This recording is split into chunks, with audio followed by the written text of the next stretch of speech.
Geronimo's Story of His Life by Geronimo, transcribed by S. M. Barrett and translated by Asa Dekluji. Dedicatory by Geronimo. Because he has given me permission to tell my story, because he has read that story and knows I try to speak the truth, because I believe that he is fair-minded and will cause my people to receive justice in the future, and because he is chief of a great people, I dedicate this story of my life to Theodore Roosevelt, President of the United States. Geronimo. Preface by S. M. Barrett. The initial idea of the compilation of this work was to give the reading public an authentic record of the private life of the Apache Indians, and to extend to Geronimo as a prisoner of war the courtesy due any captive, that is, the right to state the causes which impelled him in his opposition to our civilization and laws. If the Indian's cause has been properly presented, the captive's defense clearly stated, and the general store of information regarding vanishing types increased, I shall be satisfied. I desire to acknowledge valuable suggestions from Major Charles Taylor, Fort Sill, Oklahoma, Dr. J. M. Greenwood, Kansas City, Missouri, and President David R. Boyd of the University of Oklahoma. I especially desire in this connection to say that, without the kindly advice and assistance of President Theodore Roosevelt, this book could not have been written. Respectfully, S. M. Barrett, Lawton, Oklahoma, August 14, 1906. Introductory by S. M. Barrett.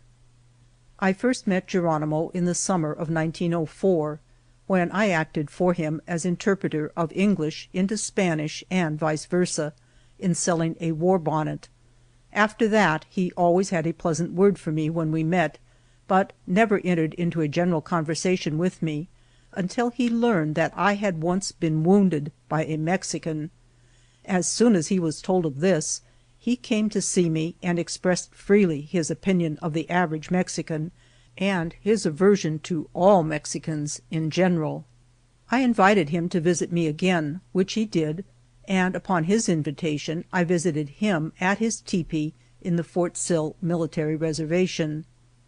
In the summer of 1905, Dr. J. M. Greenwood, Superintendent of Schools at Kansas City, Missouri, visited me, and I took him to see the chief.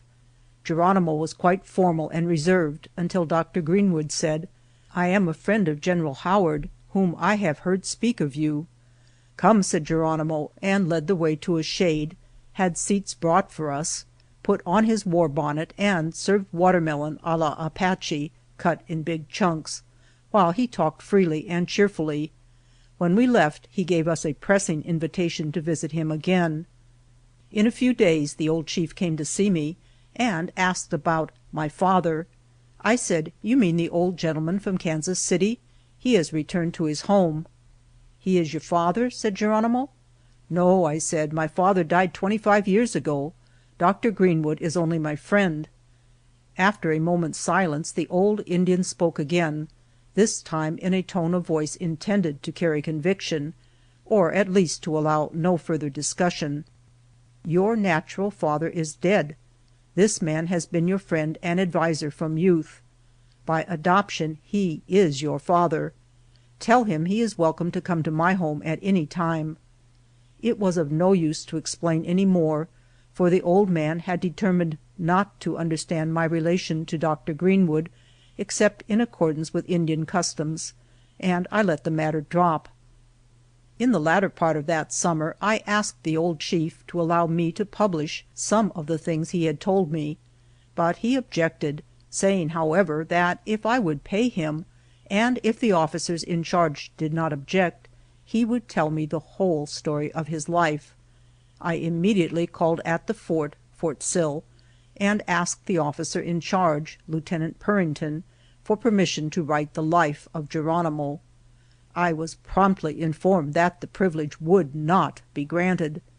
Lieutenant Purrington explained to me the many depredations committed by Geronimo and his warriors, and the enormous cost of subduing the Apaches, adding that the old Apache deserved to be hanged rather than spoiled by so much attention from civilians. A suggestion from me that our government had paid many soldiers and officers to go to Arizona and kill Geronimo and the Apaches, and that they did not seem to know how to do it, did not prove very gratifying to the pride of the regular army officer, and I decided to seek elsewhere for permission. Accordingly, I wrote to President Roosevelt that here was an old Indian who had been held a prisoner of war for 20 years and had never been given a chance to tell his side of the story, and asked that Geronimo be granted permission to tell for publication, in his own way, the story of his life, and that he be guaranteed that the publication of his story would not affect unfavorably the Apache prisoners of war. By return mail I received word that the authority had been granted. In a few days I received word from Fort Sill that the President had ordered the officer in charge to grant permission as requested. An interview was requested that I might receive the instructions of the War Department. When I went to Fort Sill, the officer in command handed me the following brief, which constituted my instructions. Lawton, Oklahoma, August 12, 1905. Geronimo, Apache Chief, S. M. Barrett, Superintendent of Schools. Letter to the President stating that above mentioned desires to tell his life story that it may be published, and requests permission to tell it in his own way, and also desires assurance that what he has to say will in no way work a hardship for the Apache tribe. First endorsement, War Department, the Military Secretary's Office, Washington, August 25, 1905. Respectfully referred by direction of the Acting Chief of Staff, through Headquarters, Department of Texas, to the officer in charge of the Apache prisoners of war at Fort Sill, Oklahoma Territory, for remark and recommendation. Signed, E. F. Ladd, Military Secretary. Second endorsement, Headquarters, Department of Texas, Military Secretary's Office, San Antonio, August 29, 1905. Respectfully transmitted to First Lieutenant George A. Purrington, 8th Cavalry, in charge of Apache prisoners, through Commanding Officer, Fort Sill, Oklahoma Territory, by command of Brigadier General Lee, signed C. D. Roberts, Captain, 7th Infantry, Acting Military Secretary. Third endorsement, Fort Sill, Oklahoma Territory, August 31, 1905. Respectfully referred to First Lieutenant G. A. Purrington, 8th Cavalry, officer in charge of Apache prisoners of war, for remark and recommendation. By order of Captain Dade, signed James Longstreet, 1st Lieutenant and Squadron Adjutant, 13th Cavalry, Adjutant. Fourth endorsement, Fort Sill, Oklahoma Territory, September 2, 1905. Respectfully returned to the Adjutant, Fort Sill, Oklahoma Territory. I can see no objection to Geronimo telling the story of his past life, providing he tells the truth. I would recommend that Mr. S. M. Barrett be held responsible for what is written and published. Signed, George A. Purrington, 1st Lieutenant, 8th Cavalry, in charge of Apache prisoners of war. Fifth endorsement, Fort Sill, Oklahoma Territory, September 4, 1905. Respectfully returned to the Military Secretary, Department of Texas, San Antonio, Texas, inviting attention to fourth endorsement hereon. It is recommended that the manuscript be submitted before publication to Lieutenant Purrington, who can pass upon the truth of the story.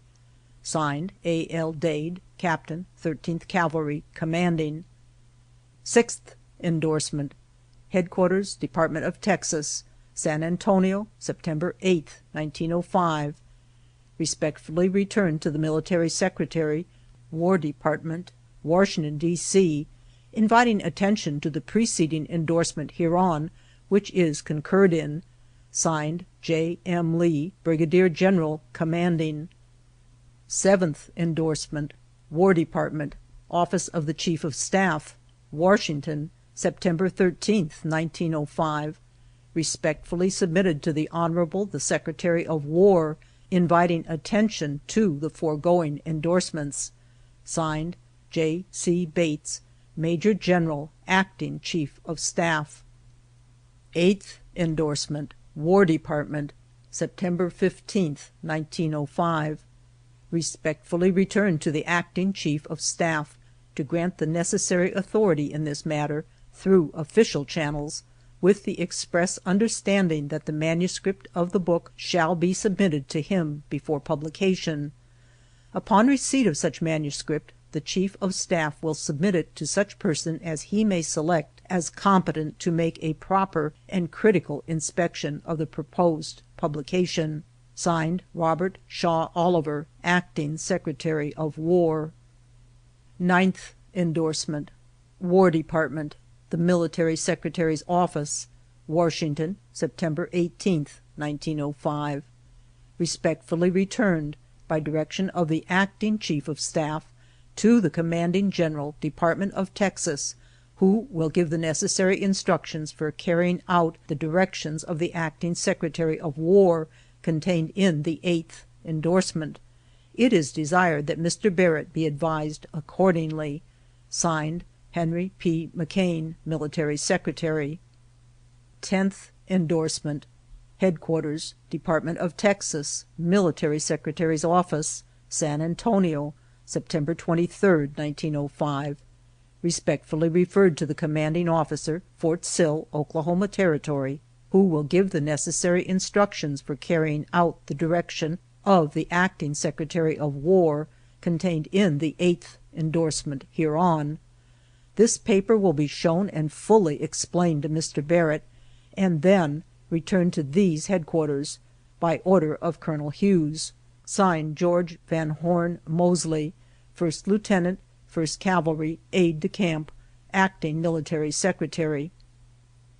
Early in October I secured the services of an educated Indian, Asa Dekluji, son of Ho, chief of the Nedni Apaches, as interpreter, and the work of compiling the book began. Geronimo refused to talk when a stenographer was present, or to wait for corrections or questions when telling the story. Each day he had in mind what he would tell, and told it in a very clear, brief manner. He might prefer to talk at his own tepee, at Asa Dekluji's house, in some mountain dell, or as he rode in a swinging gallop across the prairie, wherever his fancy led him. There he told whatever he wished to tell, and no more. On the day that he first gave any portion of his autobiography, he would not be questioned about any details, nor would he add another word, but simply said, "Write what I have spoken," and left us to remember and write the story without one bit of assistance. He would agree, however, to come on another day to my study, or any place designated by me, and listen to the reproduction, in Apache, of what had been told, and at such times he would answer all questions, or add information wherever he could be convinced that it was necessary.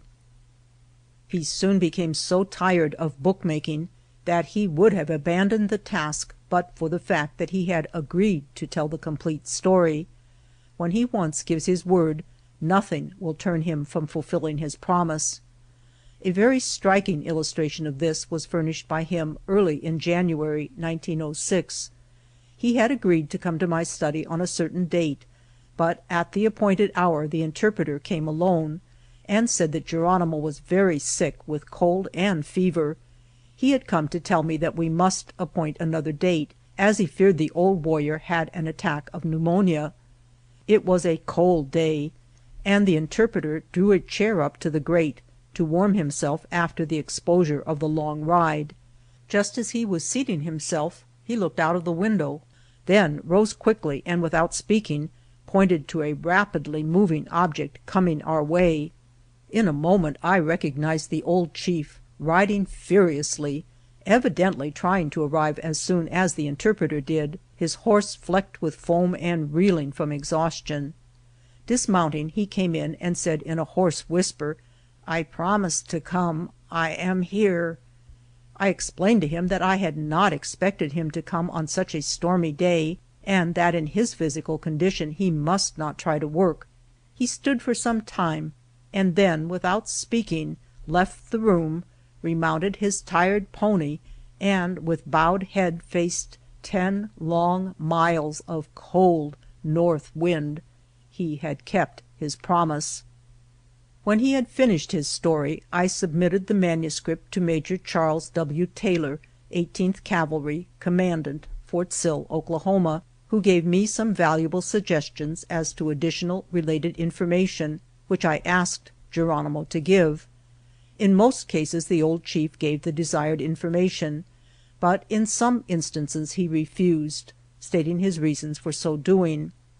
When the added information had been incorporated, I submitted the manuscript to President Roosevelt, from whose letter I quote: "This is a very interesting volume which you have in manuscript, but I would advise that you disclaim responsibility in all cases where the reputation of an individual is assailed."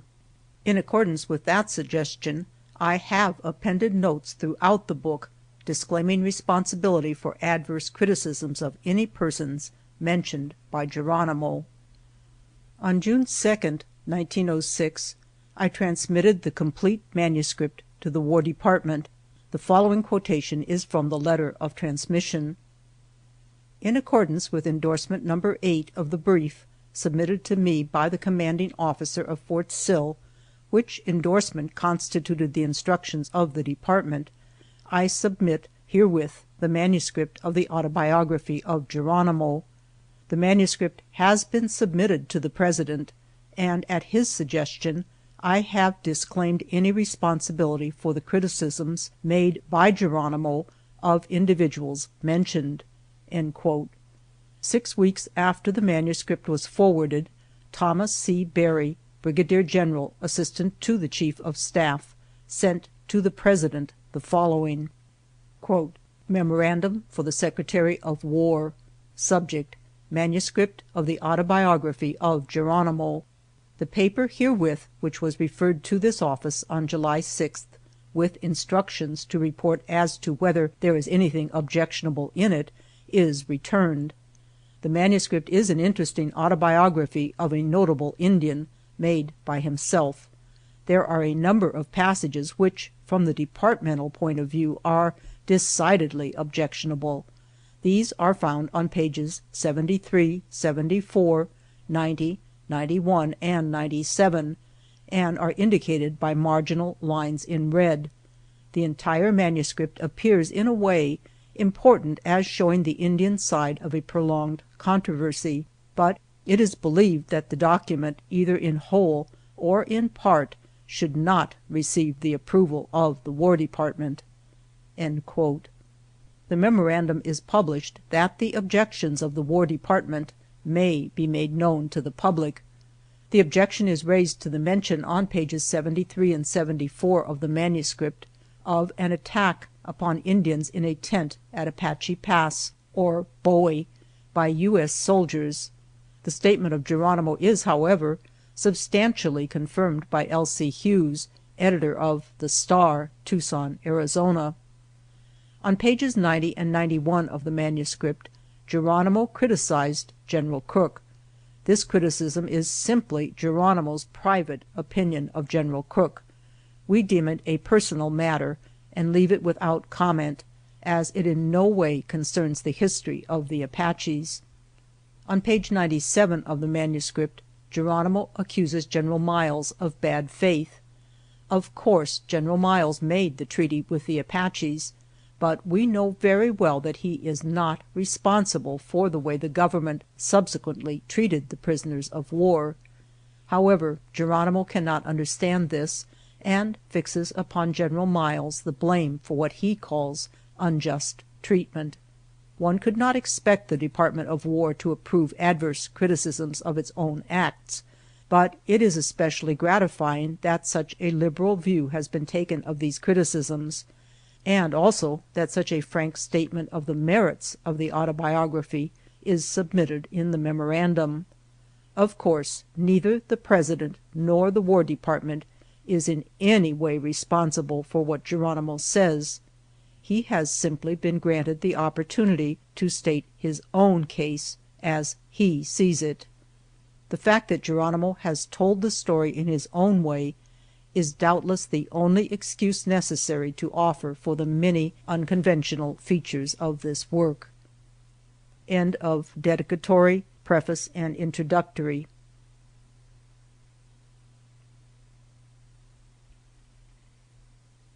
Geronimo's Story of His Life by Geronimo, transcribed by S. M. Barrett and translated by Asa Dekluji. Section 1, Part 1 of the Apaches. Chapter 1, Origin of the Apache Indians. In the beginning the world was covered with darkness. There was no sun, no day. The perpetual night had no moon or stars. There were, however, all manner of beasts and birds. Among the beasts were many hideous, nameless monsters, as well as dragons, lions, tigers, wolves, foxes, beavers, rabbits, squirrels, rats, mice, and all manner of creeping things, such as lizards and serpents. Mankind could not prosper under such conditions, for the beasts and serpents destroyed all human offspring. All creatures had the power of speech and were gifted with reason. There were two tribes of creatures, the birds or the feathered tribe, and the beasts. The former were organized under their chief, the eagle. These tribes often held councils, and the birds wanted light admitted. This the beasts repeatedly refused to do. Finally the birds made war against the beasts. The beasts were armed with clubs, but the eagle had taught his tribe to use bows and arrows. The serpents were so wise that they could not all be killed. One took refuge in a perpendicular cliff of a mountain in Arizona, and his eye, changed into a brilliant stone, may be seen in that rock to this day. The bears, when killed, would each be changed into several other bears, so that the more bears the feathered tribe killed, the more there were. The dragon could not be killed either, for he was covered with 4 coats of horny scales, and the arrows would not penetrate these. One of the most hideous, vile monsters, nameless, was proof against arrows. So the eagle flew high up in the air with a round white stone and let it fall on this monster's head, killing him instantly. This was such a good service that the stone was called sacred. A symbol of this stone is used in the tribal game of Ka. They fought for many days, but at last the birds won the victory. After this war was over, although some evil beasts remained, the birds were able to control the councils, and light was admitted. Then mankind could live and prosper. The eagle was chief in this good fight, therefore his feathers were worn by man as emblems of wisdom, justice, and power. Among the few human beings that were yet alive was a woman who had been blessed with many children, but these had always been destroyed by the beasts. If by any means she succeeded in eluding the others, the dragon, who was very wise and very evil, would come himself and eat her babes. After many years a son of the rainstorm was born to her, and she dug for him a deep cave. The entrance to this cave she closed, and over the spot built a campfire. This concealed the babe's hiding place and kept him warm. Every day she would remove the fire and descend into the cave where the child's bed was, to nurse him. Then she would return and rebuild the campfire. Frequently the dragon would come and question her, but she would say, "I have no more children. You have eaten all of them." When the child was larger he would not always stay in the cave, for he sometimes wanted to run and play. Once the dragon saw his tracks. Now this perplexed and enraged the old dragon, for he could not find the hiding place of the boy, but he said that he would destroy the mother if she did not reveal the child's hiding place. The poor mother was very much troubled, She could not give up her child, but she knew the power and cunning of the dragon. Therefore she lived in constant fear. Soon after this the boy said he wished to go hunting. The mother would not give her consent. She told him of the dragon, the wolves, and the serpents. But he said, "Tomorrow I go." At the boy's request his uncle, who was the only man then living, made a little bow and some arrows for him, and the two went hunting the next day. They trailed the deer far up the mountain, and finally the boy killed a buck. His uncle showed him how to dress the deer and broil the meat. They broiled 2 hind quarters, one for the child and one for his uncle. When the meat was done, they placed it on some bushes to cool. Just then the huge form of the dragon appeared. The child was not afraid, but his uncle was so dumb with fright that he did not speak or move. The dragon took the boy's parcel of meat and went aside with it. He placed the meat on another bush and seated himself beside it. Then he said, "This is the child I have been seeking. Boy, you are nice and fat, so when I have eaten this venison, I shall eat you." The boy said, "No, you shall not eat me, and you shall not eat that meat." So he walked over to where the dragon sat and took the meat back to his own seat. The dragon said, "I like your courage, but you are foolish. What do you think you could do?" "Well," said the boy, "I can do enough to protect myself, as you may find out."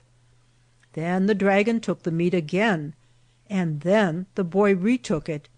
4 times in all the dragon took the meat, and after the 4th time the boy replaced the meat, he said, "Dragon, will you fight me?" The dragon said, "Yes, in whatever way you like." The boy said, "I will stand 100 paces distant from you, and you may have 4 shots at me with your bow and arrows, provided that you will then exchange places with me and give me 4 shots." "Good," said the dragon, "stand up." Then the dragon took his bow, which was made of a large pine tree. He took 4 arrows from his quiver. They were made of young pine tree saplings, and each arrow was 20 feet in length. He took deliberate aim, but just as the arrow left the bow, the boy made a peculiar sound and leaped into the air. Immediately the arrow was shivered into 1,000 splinters, and the boy was seen standing on the top of a bright rainbow over the spot where the dragon's aim had been directed. Soon the rainbow was gone, and the boy was standing on the ground again. 4 times this was repeated. Then the boy said, "Dragon, stand here. It is my time to shoot." The dragon said, "All right. Your little arrows cannot pierce my first coat of horn, and I have 3 other coats. Shoot away." The boy shot an arrow, striking the dragon just over the heart, and 1 coat of the great horny scales fell to the ground. The next shot another coat, and then another, and the dragon's heart was exposed. Then the dragon trembled, but could not move. Before the 4th arrow was shot, the boy said, "Uncle, you are dumb with fear. You have not moved. Come here, or the dragon will fall on you." His uncle ran toward him. Then he sped the 4th arrow with true aim, and it pierced the dragon's heart. With a tremendous roar, the dragon rolled down the mountainside, down 4 precipices into a canyon below. Immediately storm clouds swept the mountains, lightning flashed, thunder rolled, and the rain poured. When the rainstorm had passed, far down in the canyon below they could see fragments of the huge body of the dragon lying among the rocks, and the bones of this dragon may still be found there. This boy's name was Apache. Usen taught him how to prepare herbs for medicine, how to hunt, and how to fight. He was the first chief of the Indians, and wore the eagle's feathers as the sign of justice, wisdom, and power. To him and to his people, as they were created, Usen gave homes in the land of the West. Chapter 2.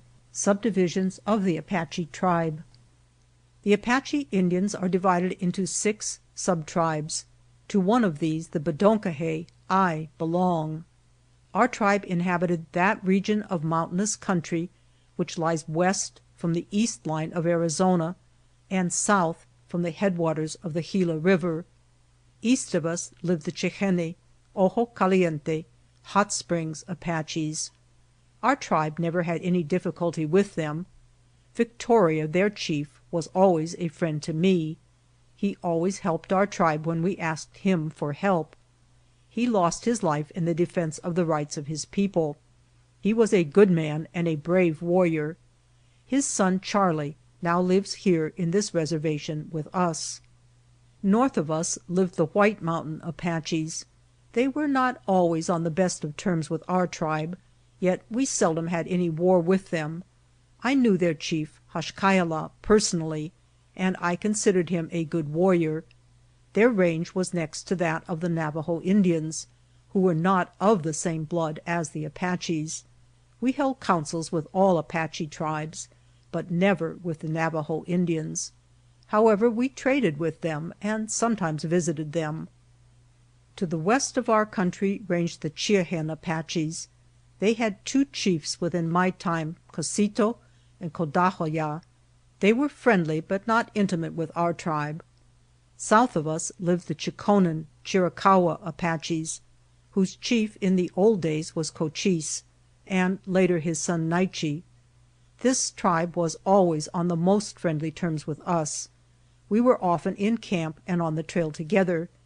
Naiche, who was my companion in arms, is now my companion in bondage. To the south and west of us lived the Nedni Apaches. Their chief was Ho, called by the Mexicans Capitan Ho. They were our firm friends.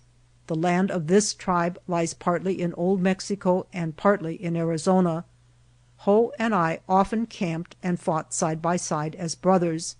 My enemies were his enemies, my friends his friends. He is dead now, but his son Asa is interpreting this story for me. Still, the 4 tribes, Bedonkohe, Chiconan, Chihenne, and Nedni, who were fast friends in the days of freedom, cling together as they decrease in number. Only the destruction of all our people would dissolve our bonds of friendship. We are vanishing from the earth, yet I cannot think we are useless, or Usen would not have created us.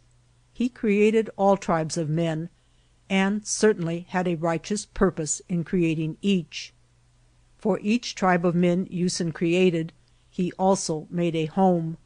In the land created for any particular tribe, he placed whatever would be best for the welfare of that tribe. When Usen created the Apaches, he also created their homes in the west. He gave to them such grain, fruits, and game as they needed to eat. To restore their health when disease attacked them, he made many different herbs to grow. He taught them where to find these herbs and how to prepare them for medicine. He gave them a pleasant climate, and all they needed for clothing and shelter was at hand. Thus it was in the beginning. The Apaches and their homes, each created for the other by Usen himself. When they are taken from these homes, they sicken and die. How long will it be until it is said, "There are no Apaches"? Chapter 3. Early Life. I was born in Ndoyen Canyon, Arizona, June 1829. In that country, which lies around the headwaters of the Gila River, I was reared. This range was our fatherland. Among these mountains our wigwams were hidden. The scattered valleys contained our fields. The boundless prairies stretching away on every side were our pastures. The rocky caverns were our burying places. I was fourth in a family of 8 children, 4 boys and 4 girls. Of that family only myself, my brother Porrico, White Horse, and my sister Nadatsi are yet alive. We are held as prisoners of war in this military reservation, Fort Sill. As a babe I rolled on the dirt floor of my father's tepee, hung in my tso, Apache name for cradle, at my mother's back, or suspended from the bough of a tree. I was warmed by the sun, rocked by the winds, and sheltered by the trees as other Indian babes. When a child my mother taught me the legends of our people, taught me of the sun and sky, the moon and stars, the clouds and storms. She also taught me to kneel and pray to Usen for strength, health, wisdom, and protection. We never prayed against any person, but if we had aught against any individual, we ourselves took vengeance. We were taught that Usen does not care for the petty quarrels of men. My father had often told me of the brave deeds of our warriors, of the pleasures of the chase, and the glories of the warpath. With my brothers and sisters I played about my father's home. Sometimes we played at hide and seek among the rocks and pines. Sometimes we loitered in the shade of the cottonwood trees, or sought the shaddock, a kind of wild cherry, while our parents worked in the field. Sometimes we played that we were warriors. We would practice stealing upon some object that represented an enemy, and in our childish imitation often performed the feats of war. Sometimes we would hide away from our mother to see if she could find us, and often, when thus concealed, go to sleep and perhaps remain hidden for many hours. When we were old enough to be of real service, we went to the field with our parents, not to play but to toil. When the crops were to be planted we broke the ground with wooden hoes. We planted the corn in straight rows, the beans among the corn, and the melons and pumpkins in irregular order over the field. We cultivated these crops as there was need. Our field usually contained about 2 acres of ground. The fields were never fenced. It was common for many families to cultivate land in the same valley and share the burden of protecting the growing crops from the destruction by the ponies of the tribe or by deer and other wild animals. Melons were gathered as they were consumed. In the autumn pumpkins and beans were gathered and placed in bags or baskets. Ears of corn were tied together by the husks, and then the harvest was carried on the backs of ponies up to our homes. Here the corn was shelled and all the harvest stored away in caves or other secluded places to be used in winter. We never fed corn to our ponies, but if we kept them up in the winter time, we gave them fodder to eat. We had no cattle or other domestic animals except our dogs and ponies. We did not cultivate tobacco, but found it growing wild. This we cut and cured in autumn, but if the supply ran out, the leaves from the stalks left standing served our purpose. All Indians smoked, men and women. No boy was allowed to smoke until he had hunted alone and killed large game, wolves and bears. Unmarried women were not prohibited from smoking, but were considered immodest if they did so. Nearly all matrons smoked. Besides grinding the corn by hand with stone mortars and pestles for bread, we sometimes crushed it and soaked it, and after it had fermented made from this juice a tiswin, which had the power of intoxication and was very highly prized by the Indians. This work was done by the squaws and children. When berries or nuts were to be gathered, the small children and the squaws would go in parties to hunt them, and sometimes stay all day. When they went any great distance from camp, they took ponies to carry the baskets. I frequently went with these parties, and upon one of these excursions a woman named Chicoli got lost from the party, and was riding her pony through a thicket in search of her friends. Her little dog was following as she slowly made her way through the thick underbrush and pine trees. All at once a grizzly bear rose in her path and attacked the pony. She jumped off and her pony escaped, but the bear attacked her, so she fought him the best she could with her knife.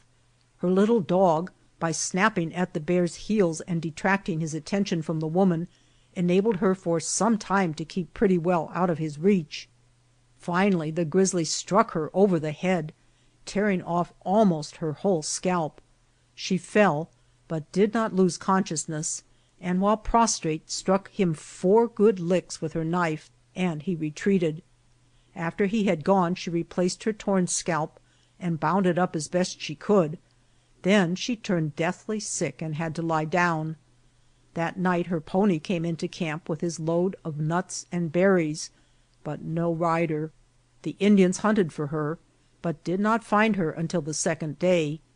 They carried her home, and under the treatment of their medicine men, all her wounds were healed. The Indians knew what herbs to use for medicine, how to prepare them, and how to give the medicine. This they had been taught by Usen in the beginning, and each succeeding generation had men who were skilled in the art of healing. In gathering the herbs, in preparing them, and in administering the medicine, as much faith was held in prayer as in the actual effect of the medicine. Usually about 8 persons worked together in making medicine, and there were forms of prayer and incantations to attend each stage of the process. 4 attended to the incantations, and 4 to the preparation of the herbs. Some of the Indians were skilled in cutting out bullets, arrowheads, and other missiles with which warriors were wounded. I myself have done much of this, using a common dirk or butcher knife. Small children wore very little clothing in winter and none in the summer. Women usually wore a primitive skirt which consisted of a piece of cotton cloth fastened about the waist and extending to the knees. Men wore breechcloths and moccasins. In winter they had shirts and leggings in addition. Frequently when the tribe was in camp, a number of boys and girls, by agreement, would steal away and meet at a place several miles distant, where they could play all day free from tasks. They were never punished for these frolics, but if their hiding places were discovered, they were ridiculed. End of Part 1 of the Apaches.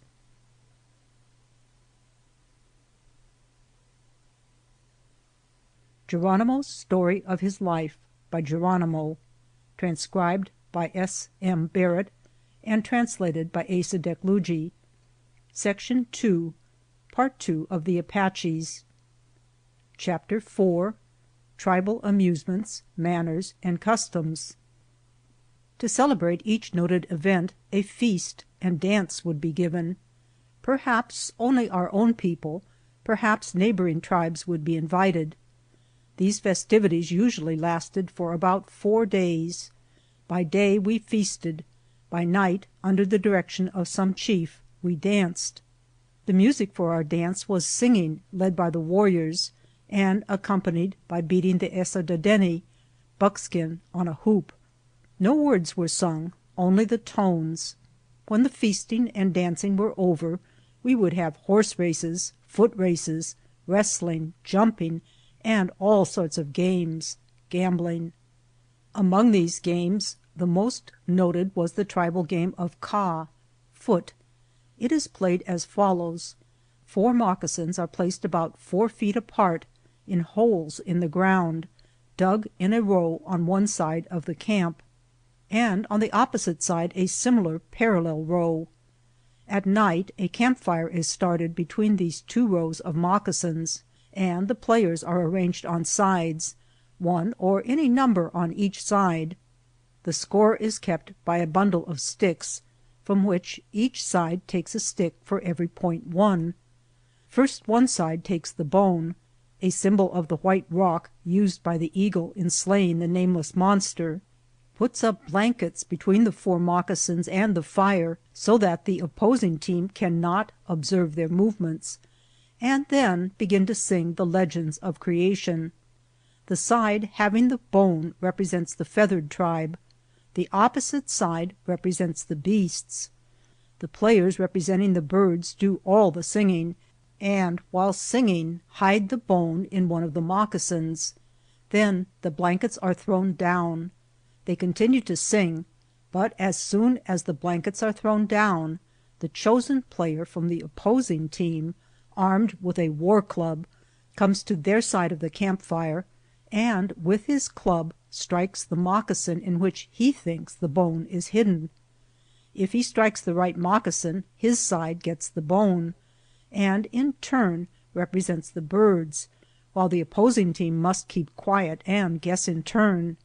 There are only 4 plays, 3 that lose and 1 that wins. When all the sticks are gone from the bundle, the side having the largest number of sticks is counted winner.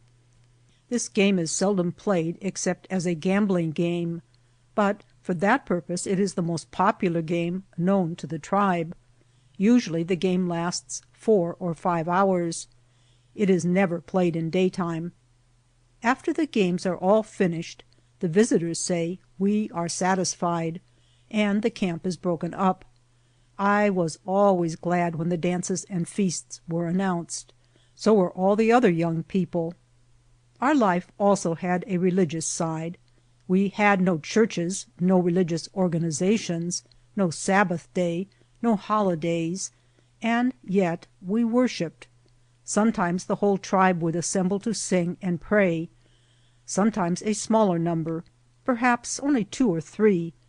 The songs had a few words, but were not formal.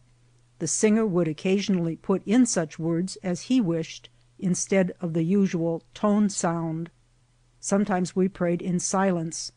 Sometimes each one prayed aloud. Sometimes an aged person prayed for all of us. At other times one would rise and speak to us of our duties to each other and to Usen. Our services were short. When disease or pestilence abounded, we were assembled and questioned by our leaders to ascertain what evil we had done and how Usen could be satisfied. Sometimes sacrifice was deemed necessary. Sometimes the offending one was punished. If an Apache had allowed his aged parents to suffer for food or shelter, if he had neglected or abused the sick, if he had profaned our religion, or had been unfaithful, he might be banished from the tribe. The Apaches had no prisons as white men have. Instead of sending their criminals into prison, they sent them out of their tribe. These faithless, cruel, lazy, or cowardly members of the tribe were excluded in such a manner that they could not join any other tribe. Neither could they have any protection from our unwritten tribal laws. Frequently these outlaw Indians banded together and committed depredations which were charged against the regular tribe. However, the life of an outlaw Indian was a hard lot, and their bands never became very large. Besides, these bands frequently provoked the wrath of the tribe and secured their own destruction. When I was about 8 or 10 years old, I began to follow the chase, and to me this was never work. Out on the prairies which ran up to our mountain homes wandered herds of deer, antelope, elk, and buffalo, to be slaughtered when we needed them. Usually we hunted buffalo on horseback, killing them with arrows and spears. Their skins were used to make teepees and bedding, their flesh to eat. It required more skill to hunt the deer than any other animal.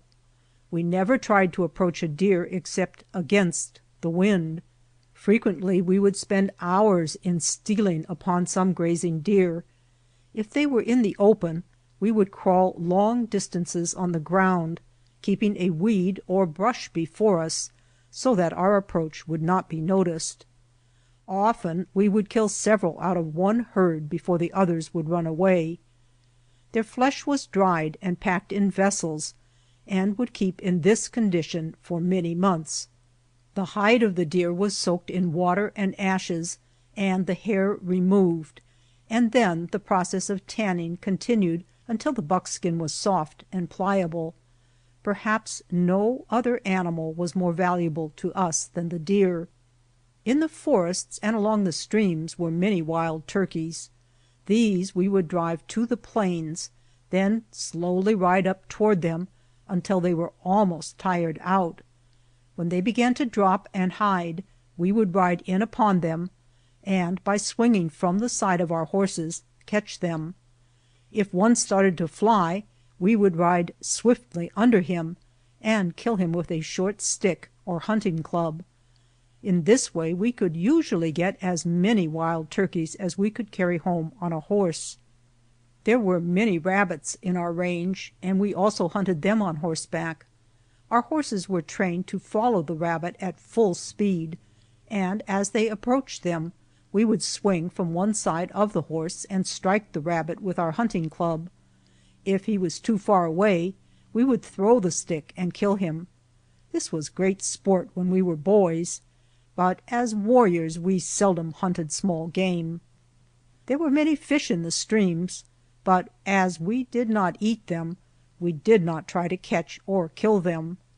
Small boys sometimes threw stones at them or shot at them for practice with their bows and arrows. Usen did not intend snakes, frogs, or fishes to be eaten. I have never eaten of them. There were many eagles in the mountains. These we hunted for their feathers. It required great skill to steal upon an eagle, for besides having sharp eyes, he is wise and never stops at any place where he does not have a good view of the surrounding country. I have killed many bears with a spear, but was never injured in a fight with one. I have killed several mountain lions with arrows and one with a spear. Both bears and mountain lions are good for food and valuable for their skin. When we killed them, we carried them home on our horses. We often made quivers for our arrows from the skin of the mountain lion. These were very pretty and very durable. During my minority we had never seen a missionary or a priest. We had never seen a white man. Thus quietly lived the Bedonkohe Apaches. Chapter 5. The Family. My grandfather Mako had been our chief. I never saw him, but my father often told me of the great size, strength, and sagacity of this old warrior. Their principal wars had been with the Mexicans. They had some wars with other tribes of Indians also, but were seldom at peace for any great length of time with the Mexican towns. Mako died when my father was but a young warrior, and Mangus Colorado became chief of the Bedonkohe Apaches. When I was but a small boy, my father died, after having been sick for some time. When he passed away, carefully the watchers closed his eyes. Then they arrayed him in his best clothes, painted his face afresh, wrapped a rich blanket around him, saddled his favorite horse, bore his arms in front of him, and led his horse behind, repeating in wailing tones his deeds of valor as they carried his body to a cave in the mountain. Then they slew his horses, and we gave away all of his other property, as was customary in our tribe, after which his body was deposited in the cave, his arms beside him. His grave is hidden by piles of stone. Wrapped in splendor he lies in seclusion, and the winds in the pines sing a low requiem over the dead warrior. After my father's death I assumed the care of my mother. She never married again, although according to the customs of our tribe she might have done so immediately after his death. Usually, however, the widow who has children remains single after her husband's death for 2 or 3 years, but the widow without children marries again immediately. After a warrior's death his widow returns to her people, and may be given away or sold by her father or brothers. My mother chose to live with me, and she never desired to marry again. We lived near our old home, and I supported her.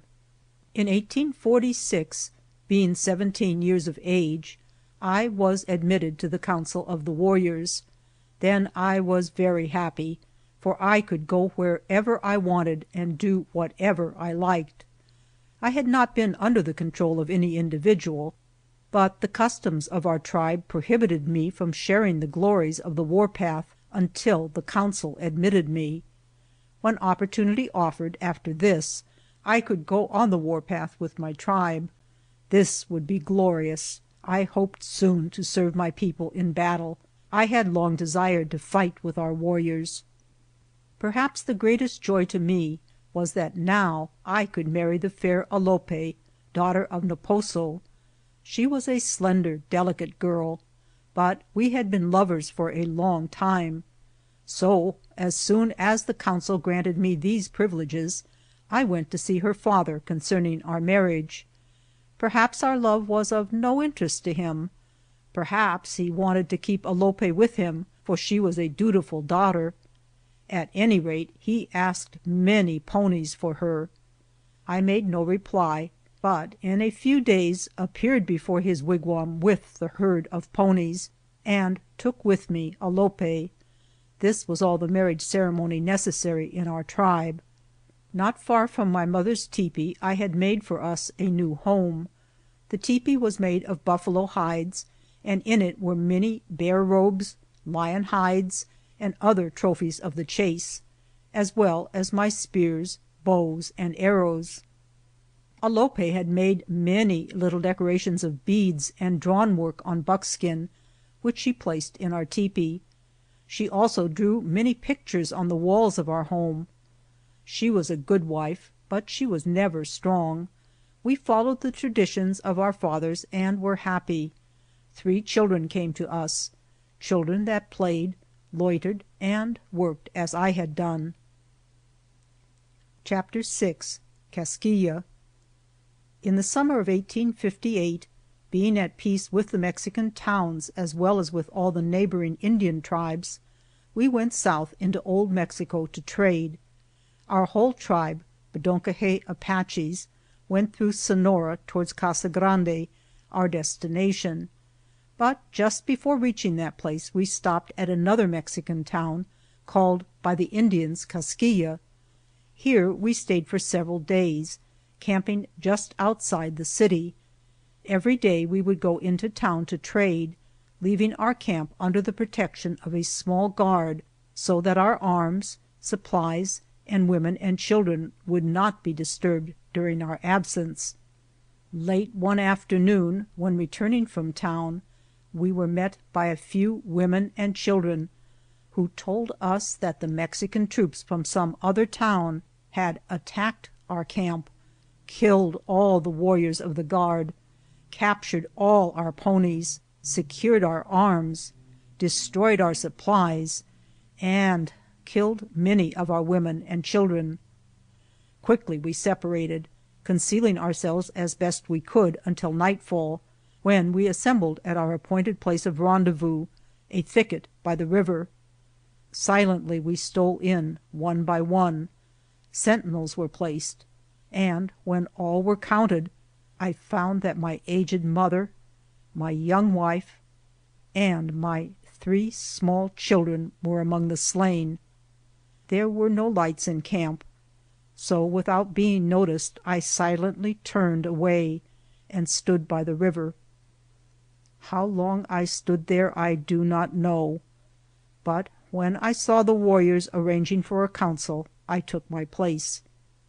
That night I did not give my vote for or against any measure, but it was decided that, as there were only 80 warriors left, and as we were without arms or supplies, and were furthermore surrounded by the Mexicans far inside their own territory, we could not hope to fight successfully. So our chief, Mangus Colorado, gave the order to start at once in perfect silence for our homes in Arizona, leaving the dead upon the field. I stood until all had passed, hardly knowing what I would do. I had no weapon, nor did I hardly wish to fight. Neither did I contemplate recovering the bodies of my loved ones, for that was forbidden. I did not pray, nor did I resolve to do anything in particular, for I had no purpose left. I finally followed the tribe silently, keeping just within hearing distance of the soft noise of the feet of the retreating Apaches. The next morning some of the Indians killed a small amount of game, and we halted long enough for the tribe to cook and eat, when the march was resumed. I had killed no game and did not eat. During the first march, as well as while we were camped at this place, I spoke to no one, and no one spoke to me. There was nothing to say. For 2 days and 3 nights we were on forced marches, stopping only for meals. Then we made a camp near the Mexican border, where we rested 2 days. Here I took some food and talked with the other Indians who had lost in the massacre, but none had lost as I had, for I had lost all. Within a few days we arrived at our own settlement. There were the decorations that Alope had made, and there were the playthings of our little ones. I burned them all, even our tepee. I also burned my mother's tepee and destroyed all her property. I was never again contented in our quiet home.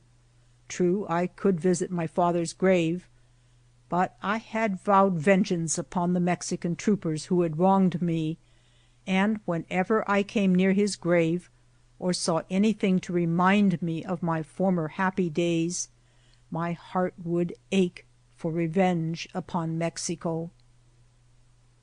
As soon as we had again collected some arms and supplies, Mangus Colorado, our chief, called a council and found that all our warriors were willing to take the warpath against Mexico. I was appointed to solicit the aid of other tribes in this war. When I went to the Chokonen Chiricahua Apaches, Cochise, their chief, called a council at early dawn. Silently the warriors assembled at an open place in a mountain dell and took their seats on the ground, arranged in rows according to their ranks. Silently they sat smoking. At a signal from the chief, I arose and presented my cause as follows: Kinsmen, you have heard what the Mexicans have recently done without cause. You are my relatives, uncles, cousins, brothers. We are men the same as the Mexicans are. We can do to them what they have done to us. Let us go forward and trail them. I will lead you to their city. We will attack them in their homes. I will fight in the front of the battle. I only ask you to follow me to avenge this wrong done by these Mexicans. Will you come? It is well. You will all come. Remember the rule in war. Men may return or they may be killed. If any of these young men are killed, I want no blame from their kinsmen, for they themselves have chosen to go. If I am killed, no one need mourn for me. My people have all been killed in that country, and I too will die if need be. I returned to my own settlement, reported this success to my chieftain, and immediately departed to the southward into the land of the Nedni Apaches. Their chief, Ho, heard me without comment, but he immediately issued orders for a council, and when all were ready gave a sign that I might speak. I addressed them as I had addressed the Chokonen tribe, and they also promised to help us. It was in the summer of 1859, almost a year from the date of the massacre of Caskia, that these 3 tribes were assembled on the Mexican border to go upon the warpath. Their faces were painted, the war bands fastened upon their brows, their long scalp locks ready for the hand and knife of the warrior who would overcome them. Their families had been hidden away in a mountain rendezvous near the Mexican border. With these families a guard was posted, and a number of places of rendezvous designated in case the camp should be disturbed. When all were ready, the chieftains gave command to go forward. None of us were mounted, and each warrior wore moccasins and also a cloth wrapped about his loins. This cloth could be spread over him when he slept, and when on the march would be ample protection as clothing. In battle, if the fight was hard, we did not wish much clothing. Each warrior carried 3 days' rations, but as we often killed game while on the march, we seldom were without food. We traveled in 3 divisions: the Bedonkohe Apaches, led by Mangus Colorado, the Chokonen Apaches by Cochise, and the Nedni Apaches by Ho. However, there was no regular order inside the separate tribes. We usually marched about 14 hours per day, making 3 stops for meals, and traveling 40 to 45 miles a day. I acted as guide into Mexico, and we followed the river courses and mountain ranges because we could better thereby keep our movements concealed. We entered Sonora and went southward past Quitaco, Nacozari, and many smaller settlements. When we were almost at Arispe, we camped, and 8 men rode out from the city to parley with us. These we captured, killed, and scalped. This was to draw the troops from the city, and the next day they came. The skirmishing lasted all day without a general engagement, but just at night we captured their supply train, so we had plenty of provisions and some more guns. That night we posted sentinels and did not move our camp, but rested quietly all night, for we expected heavy work the next day. Early the next morning the warriors were assembled to pray, not for help, but that they might have health and avoid ambush or deceptions by the enemy. As we had anticipated, about 10 o'clock in the morning the whole Mexican force came out. There were 2 companies of cavalry and 2 of infantry. I recognized the cavalry as the soldiers who had killed my people at Caskia. This I told to the chieftains, and they said that I might direct the battle. I was no chief and never had been, but because I had been more deeply wronged than others, this honor was conferred upon me, and I resolved to prove worthy of the trust. I arranged the Indians in a hollow circle near the river, and the Mexicans drew their infantry up in 2 lines, with the cavalry in reserve. We were in the timber, and they advanced until within about 400 yards, when they halted and opened fire. Soon I led a charge against them, at the same time sending some braves to attack their rear. In all the battle I thought of my murdered mother, wife, and babies, of my father's grave, and of my vow of vengeance, and I fought with fury. Many fell by my hand, and constantly I led the advance. Many braves were killed. The battle lasted about 2 hours. At the last, 4 Indians were alone in the center of the field, myself and 3 other warriors. Our arrows were all gone, our spears broken off in the bodies of dead enemies. We had only our hands and knives with which to fight, but all who had stood against us were dead. Then 2 armed soldiers came upon us from another part of the field.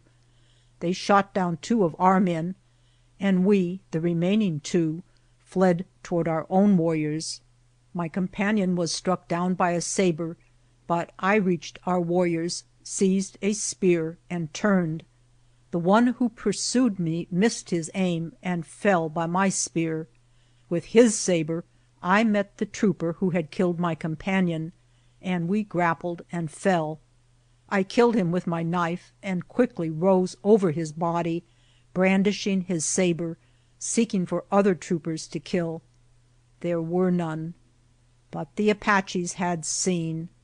Over the bloody field covered with the bodies of Mexicans rang the fierce Apache war whoop.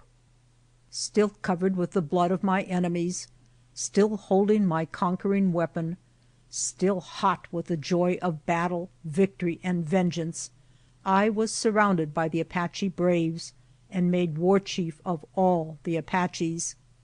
Then I gave orders for scalping the slain. I could not call back my loved ones. I could not bring back the dead Apaches. But I could rejoice in this revenge. The Apaches had avenged the massacre of Caskia. End of Part 2 of the Apaches.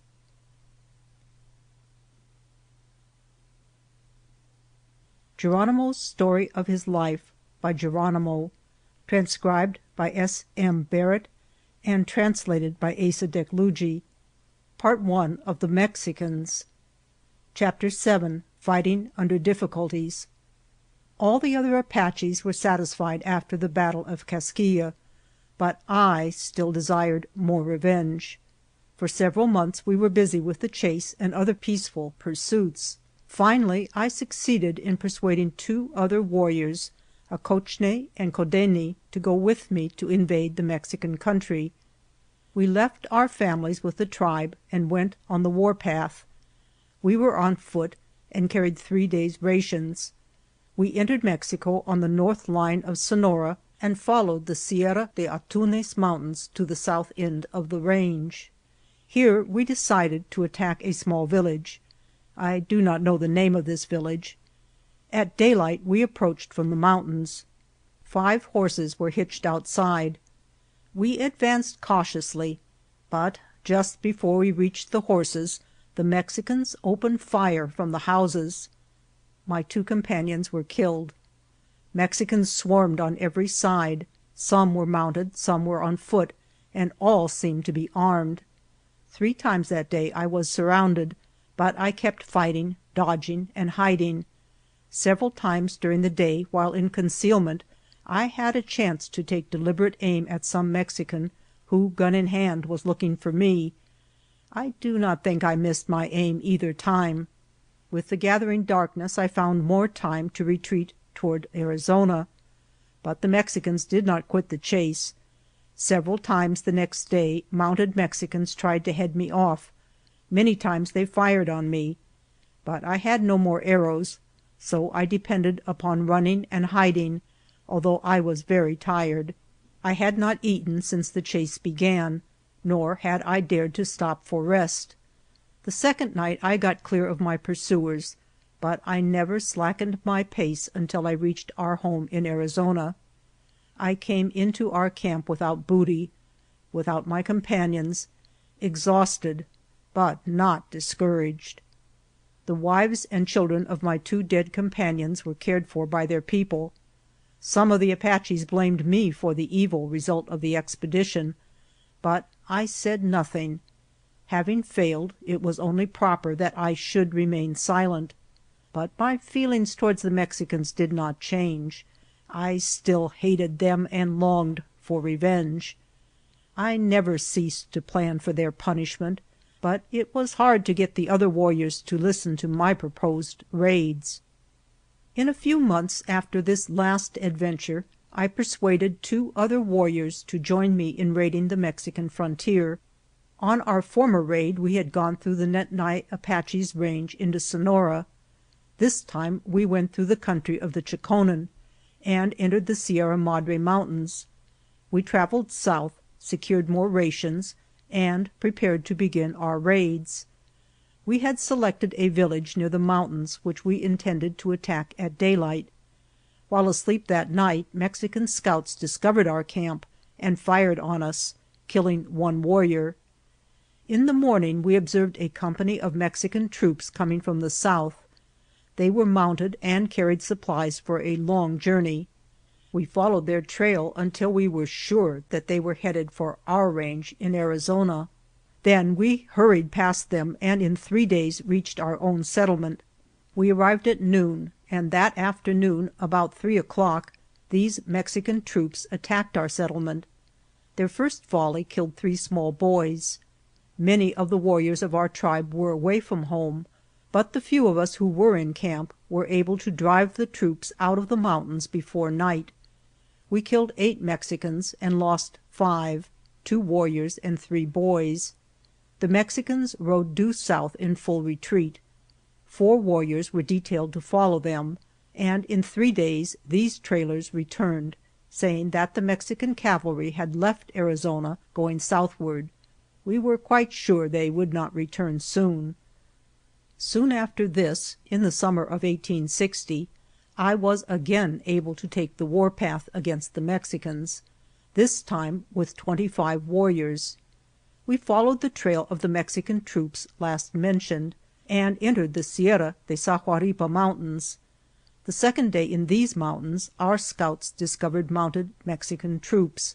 There was only one company of cavalry in this command, and I thought that by properly surprising them we could defeat them. We ambushed the trail over which they were to come. This was at a place where the whole company must pass through a mountain defile.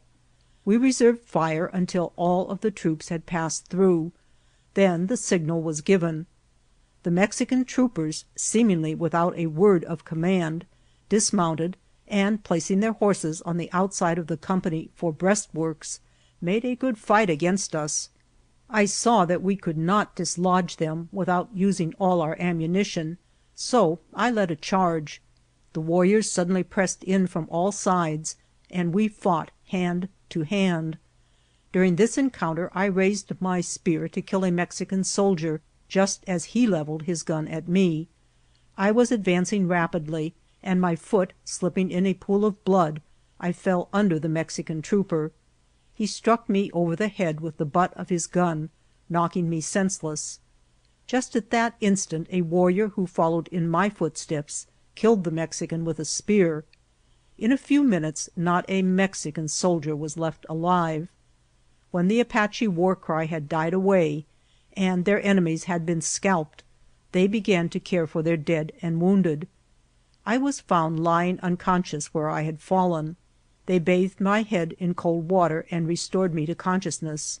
Then they bound up my wound, and the next morning, although weak from loss of blood and suffering from a severe headache, I was able to march on the return to Arizona. I did not fully recover for months, and I still wear the scar given me by that musketeer. In this fight we had lost so heavily that there really was no glory in our victory, and we returned to Arizona.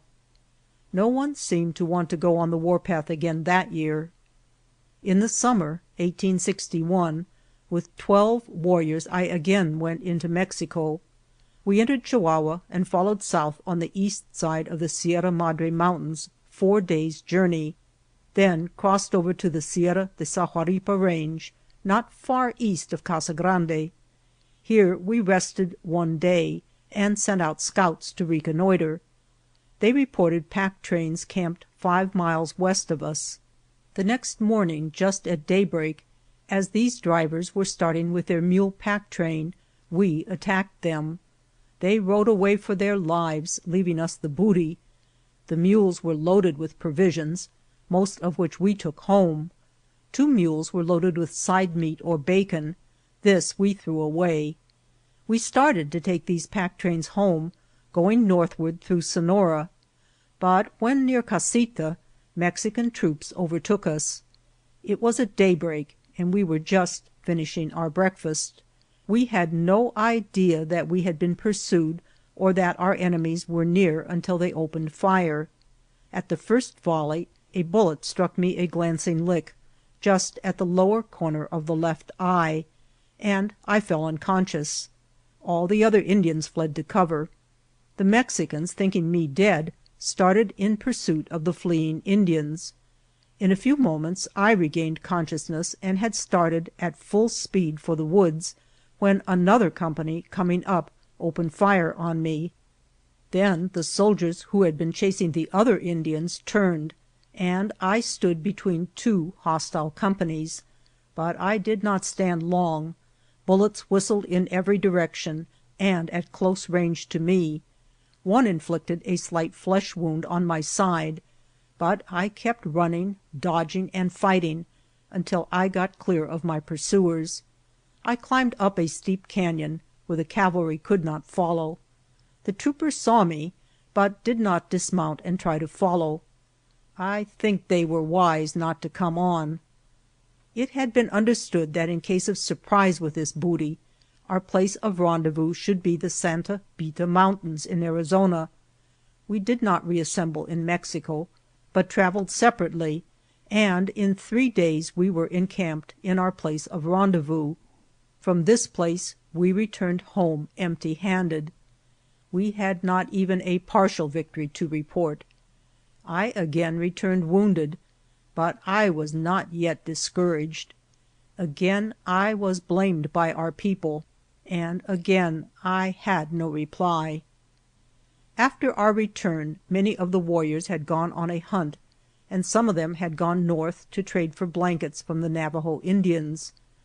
I remained at home, trying to get my wounds healed.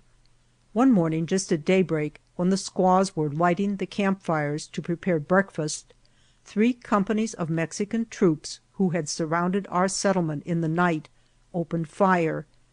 There was no time for fighting. Men, women, and children fled for their lives.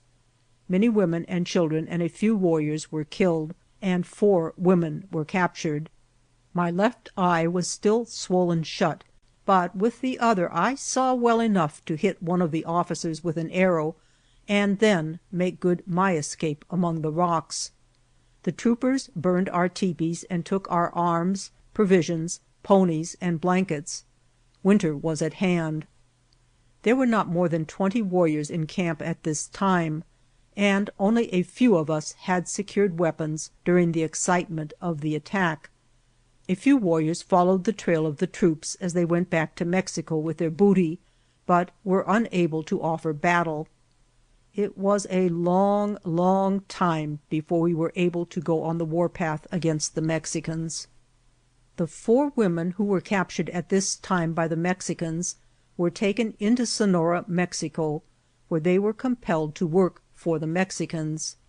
After some years they escaped to the mountains and started to find our tribe. They had knives which they had stolen from the Mexicans, but they had no other weapons. They had no blankets, so at night they would make a little tepee by cutting brush with their knives and setting them up for the walls. The top was covered over with brush. In this temporary tepee they would all sleep. One night, when their campfire was low, they heard growling just outside the tepee. Francisco, the youngest woman of the party, about 17 years of age, started to build up the fire, when a mountain lion crashed through the tepee and attacked her.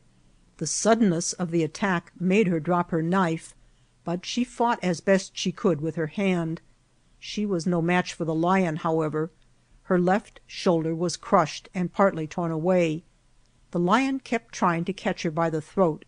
This she prevented with her hands for a long time.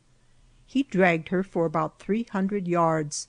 Then she found her strength was failing her from loss of blood, and she called to the other women for help. The lion had been dragging her by one foot, and she had been catching hold of his legs and of the rocks and underbrush to delay him. Finally he stopped and stood over her. She again called her companions, and they attacked him with their knives and killed him. Then they dressed her wounds and nursed her in the mountains for about a month. When she was able to walk, they resumed their journey and reached our tribe in safety.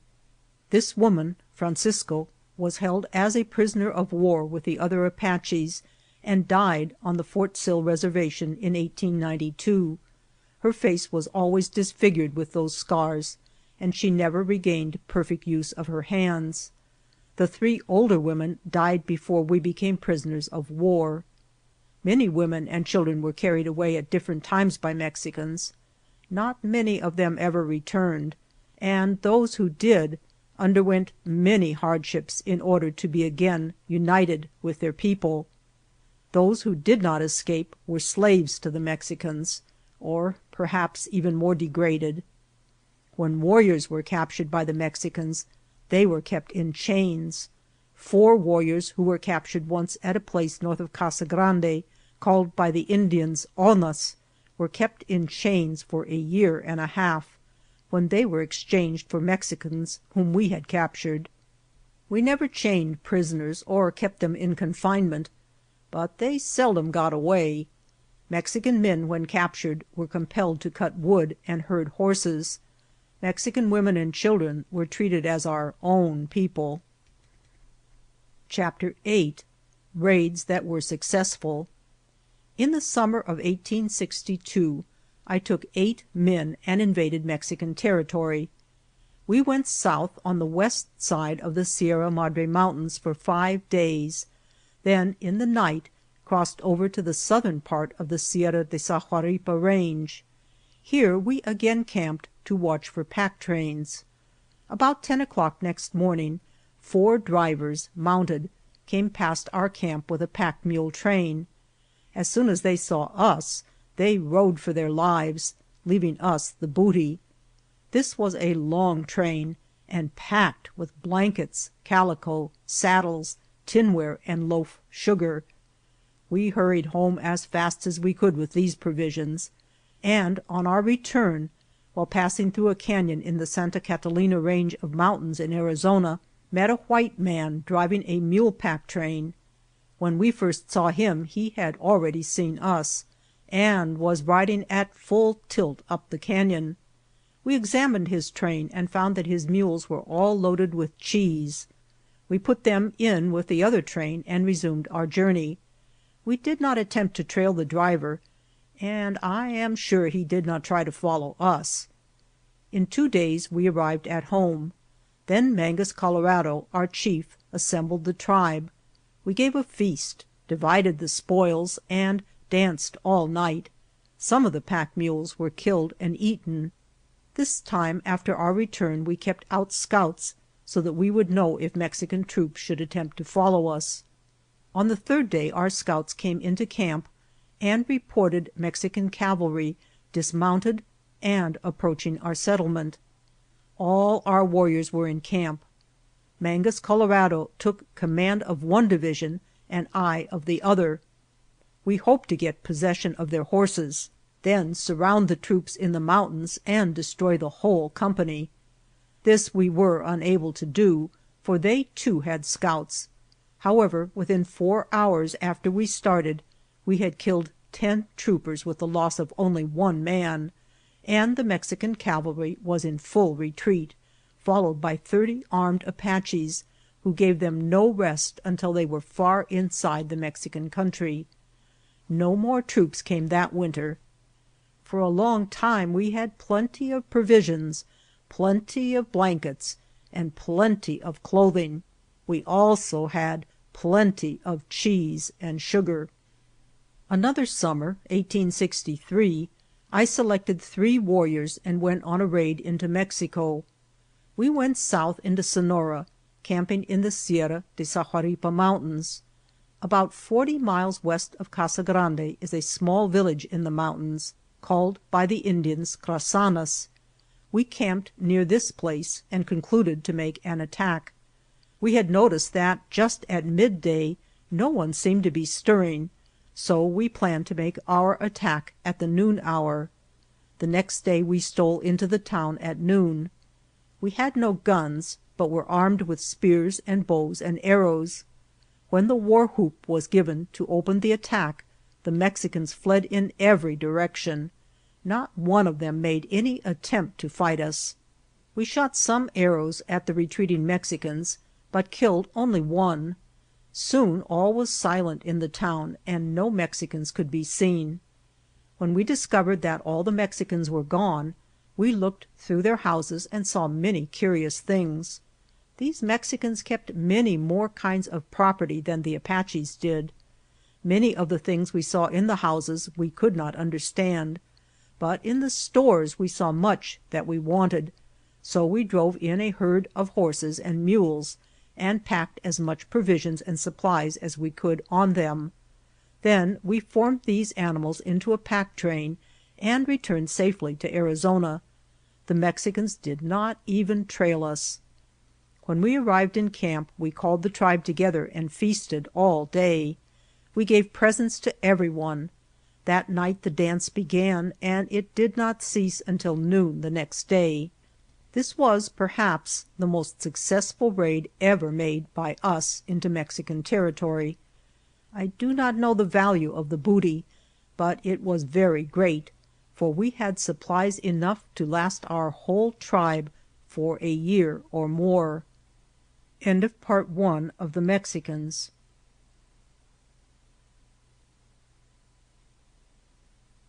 Geronimo's Story of His Life by Geronimo, transcribed by S. M. Barrett and translated by Asa Deklugi. Section 4, The Mexicans, Part 2. In the fall of 1864, 20 warriors were willing to go with me on another raid into Mexico. These were all chosen men, well armed and equipped for battle. As usual, we provided for the safety of our families before starting on this raid. Our whole tribe scattered and then reassembled at a camp about 40 miles from the former place. In this way it would be hard for the Mexicans to trail them, and we would know where to find our families when we returned. Moreover, if any hostile Indian should see this large number of warriors leaving our range, they might attack our camp, but if they found no one at the usual place, their raid would fail. We went south through the Chokonen Apaches range, entered Sonora, Mexico at a point directly south of Tombstone, Arizona, and went into hiding in the Sierra de Antunez mountains. We attacked several settlements in the neighborhood and secured plenty of provisions and supplies. After about 3 days we attacked and captured a mule pack train at a place called by the Indians Pontoco. It is situated in the mountains due west about 1 day's journey from Arispe. There were 3 drivers with this train. 1 was killed and 2 escaped. The train was loaded with mescal, which was contained in bottles held in wicker baskets. As soon as we made camp the Indians began to get drunk and fight each other. I too drank enough mescal to feel the effect of it, but I was not drunk. I ordered the fighting stopped, but the order was disobeyed. Soon almost a general fight was in progress. I tried to place a guard out around our camp, but all were drunk and refused to serve. I expected an attack from Mexican troops at any moment, and really it was a serious matter for me, for, being in command, I would be held responsible for any ill luck attending the expedition. Finally the camp became comparatively still, for the Indians were too drunk to walk or even to fight. While they were in this stupor I poured out all the mescal. Then I put out all the fires and moved the pack mules to a considerable distance from camp. After this I returned to camp to try to do something for the wounded.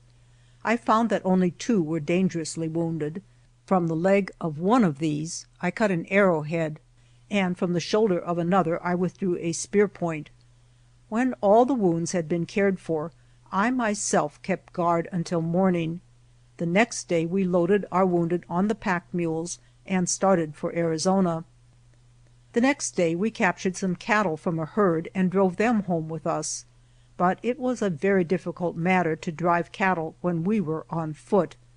Caring for the wounded and keeping the cattle from escaping made our journey tedious, but we were not trailed and arrived safely at home with all the booty. We then gave a feast and dance and divided the spoils. After the dance we killed all the cattle and dried the meat. We dressed the hides, and then the dried meat was packed in between these hides and stored away. All that winter we had plenty of meat. These were the first cattle we ever had. As usual we killed and ate some of the mules. We had little use for mules, and if we could not trade them for something of value we killed them. In the summer of 1865, with 4 warriors I went again into Mexico. Heretofore we had gone on foot. We were accustomed to fight on foot. Besides, we could more easily conceal ourselves when dismounted. But this time we wanted more cattle, and it was hard to drive them when we were on foot. We entered Sonora at a point southwest from Tombstone, Arizona, and followed the Sierra de Antunez mountains to the southern limit, then crossed the country as far south as the mouth of Yaqui River. Here we saw a great lake, the Gulf of California, extending beyond the limit of sight. Then we turned north attacked several settlements, and secured plenty of supplies. When we had come back northwest of Arispe, we secured about 60 head of cattle and drove them to our homes in Arizona. We did not go directly home, but camped in different valleys with our cattle. We were not trailed.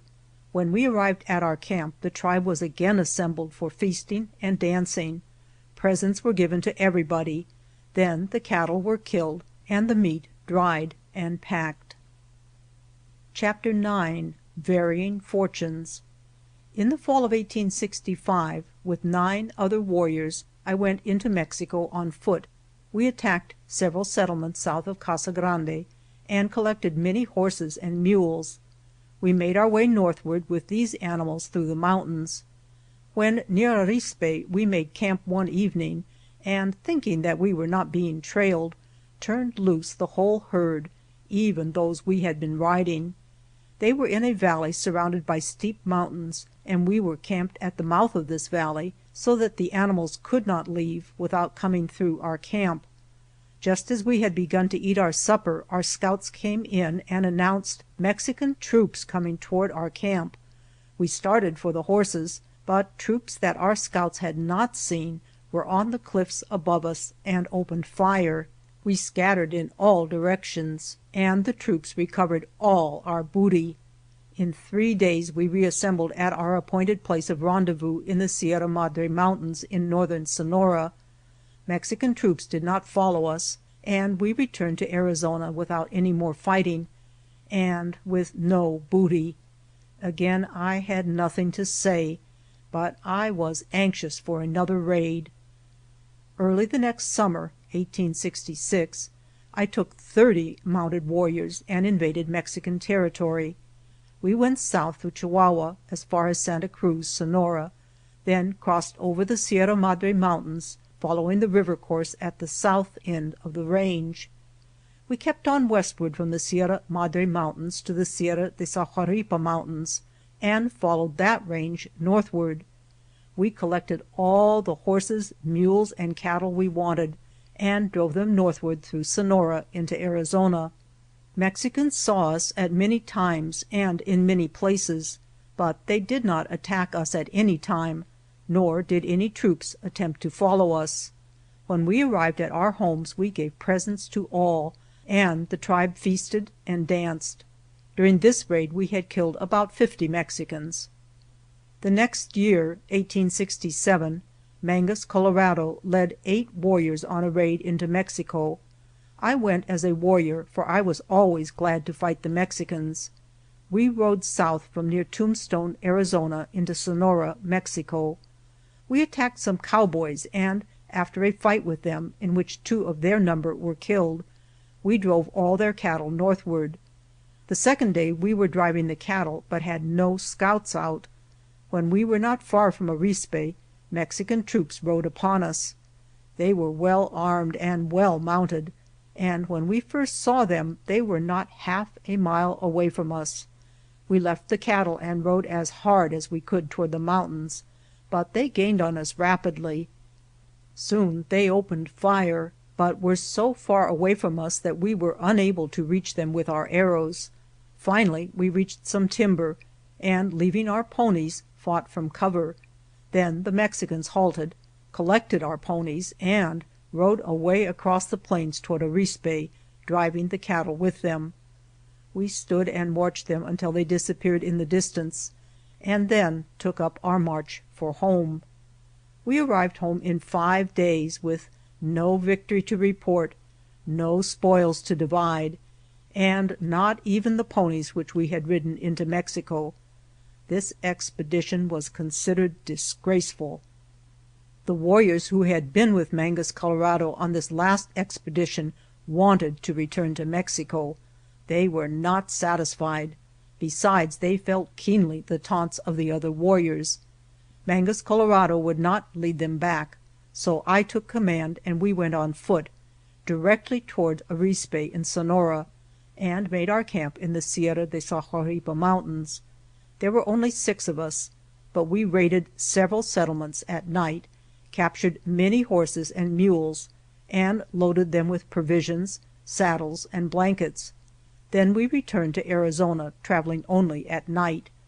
When we arrived at our camp we sent out scouts to prevent any surprise by Mexicans, assembled the tribe, feasted, danced, and divided the spoils.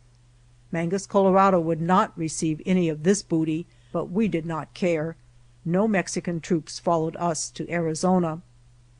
About a year after this, 1868, Mexican troops rounded up all the horses and mules of the tribe not far from our settlement. No raids had been made into Mexico that year, and we were not expecting any attacks. We were all in camp, having just returned from hunting. About 2 o'clock in the afternoon 2 Mexican scouts were seen near our settlement.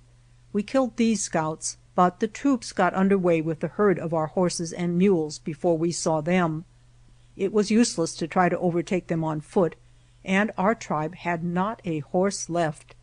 I took 20 warriors and trailed them.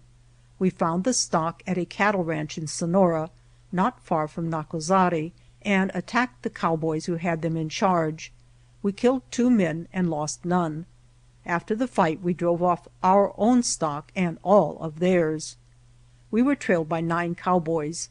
I sent the stock on ahead, and with 3 warriors stayed in the rear to intercept any attacking parties. One night, when near the Arizona line, we discovered these cowboys on our trail and watched them camp for the night and picket their horses. About midnight we stole into their camp and silently led away all their horses, leaving the cowboys asleep. Then we rode hard and overtook our companions, who always traveled at night instead of in the daytime. We turned these horses in with the herd and fell back to again intercept anyone who might trail us. What these 9 cowboys did next morning I do not know, and I have never heard the Mexicans say anything about it. I know they did not follow us, for we were not molested. When we arrived in camp at home there was great rejoicing in the tribe. It was considered a good trick to get the Mexicans' horses and leave them asleep in the mountains. It was a long time before we again went into Mexico or were disturbed by the Mexicans. Chapter 10. Other Raids. When reading the foregoing chapters of Apache raids, one not acquainted with the lawlessness of the frontier might wonder how this tendency of the Apaches was developed to such a marked degree, but one acquainted with the real conditions, the disregard for law by both Mexicans and white men along the border line of Old Mexico and Arizona in early days, can readily understand where the Apache got his education in the art of conducting lawless raids. In order, therefore, that those who are unacquainted with the conditions as they were in southern Arizona during the '80s may understand the environment of the Apaches, this chapter is given. The events herein narrated are taken by the author from many accounts given him by reliable men who lived in this section of country during the period mentioned. Raid by white men. In 1882, a company of 6 Mexican traders, who were known as smugglers because they evaded duties on goods which they brought into the United States and sold in Arizona, were camped in Skeleton Canyon, 10 miles north of the north line of Old Mexico. They were known to carry large sums of money, but as they were always armed and ready to defend their possessions, they were not often molested. However, on this occasion, just as they were rising in the morning to prepare their breakfast, 5 white men opened fire on them from ambush, and all save one of the Mexicans were killed. This one, though wounded, finally made his escape. A few days after the killing, some cowboys on a roundup camped at this place and buried the remains, what the coyotes had left, of these 5 Mexicans. 2 years later, at the same place, a cowboy found a leather bag containing 72 Mexican dollars, which small amount of money had been overlooked by the robbers. The men who did this killing lived in Arizona for many years afterwards, and although it was known that they had committed the depredation, no arrests followed, and no attempt was made by any of the Mexicans to recover the property of their fellow citizens. Mexican Raid. In 1884, a cattleman and 4 cowboys from his ranch started to drive some fat cattle to market at Tombstone, Arizona. The route they took led partly through Old Mexico and partly through Arizona. One night they camped in a canyon just south of the Mexican border. Next morning at daylight, the cowboy who had been on herd duty the last half of the night had just come in and aroused the camp, when the Mexicans opened fire on them from ambush. The cattleman and one of the cowboys were severely wounded at the first volley, and took shelter behind the camp wagon, from which position they fired as long as their ammunition lasted. The other 3 were only slightly wounded, and reached cover, but only one escaped with his life. He remained in hiding for 2 days before his comrades found him. He saw the Mexicans rob the bodies of the dead and lead away their saddle horses, after having cooked breakfast for themselves in the deserted camp. He was severely wounded, and all his ammunition was gone, hence he could only wait. On the 2nd day after this raid, some of the cattle strayed back to the old ranch, thereby giving notice to the cowboys that there had been foul play. They found their wounded companions lying delirious near the decaying bodies of their comrades. No arrests were ever made in Mexico for these murders, and no attempt was made to recover damage or prosecute the robbers. The 2 instances above narrated will serve to show the reader what kind of an example was set for the Apaches by at least a portion of the inhabitants of the 2 Christian nations with whom they came in contact. Apache Raids. It is thought well to give in this chapter some of the depredations of the Apaches not told by Geronimo.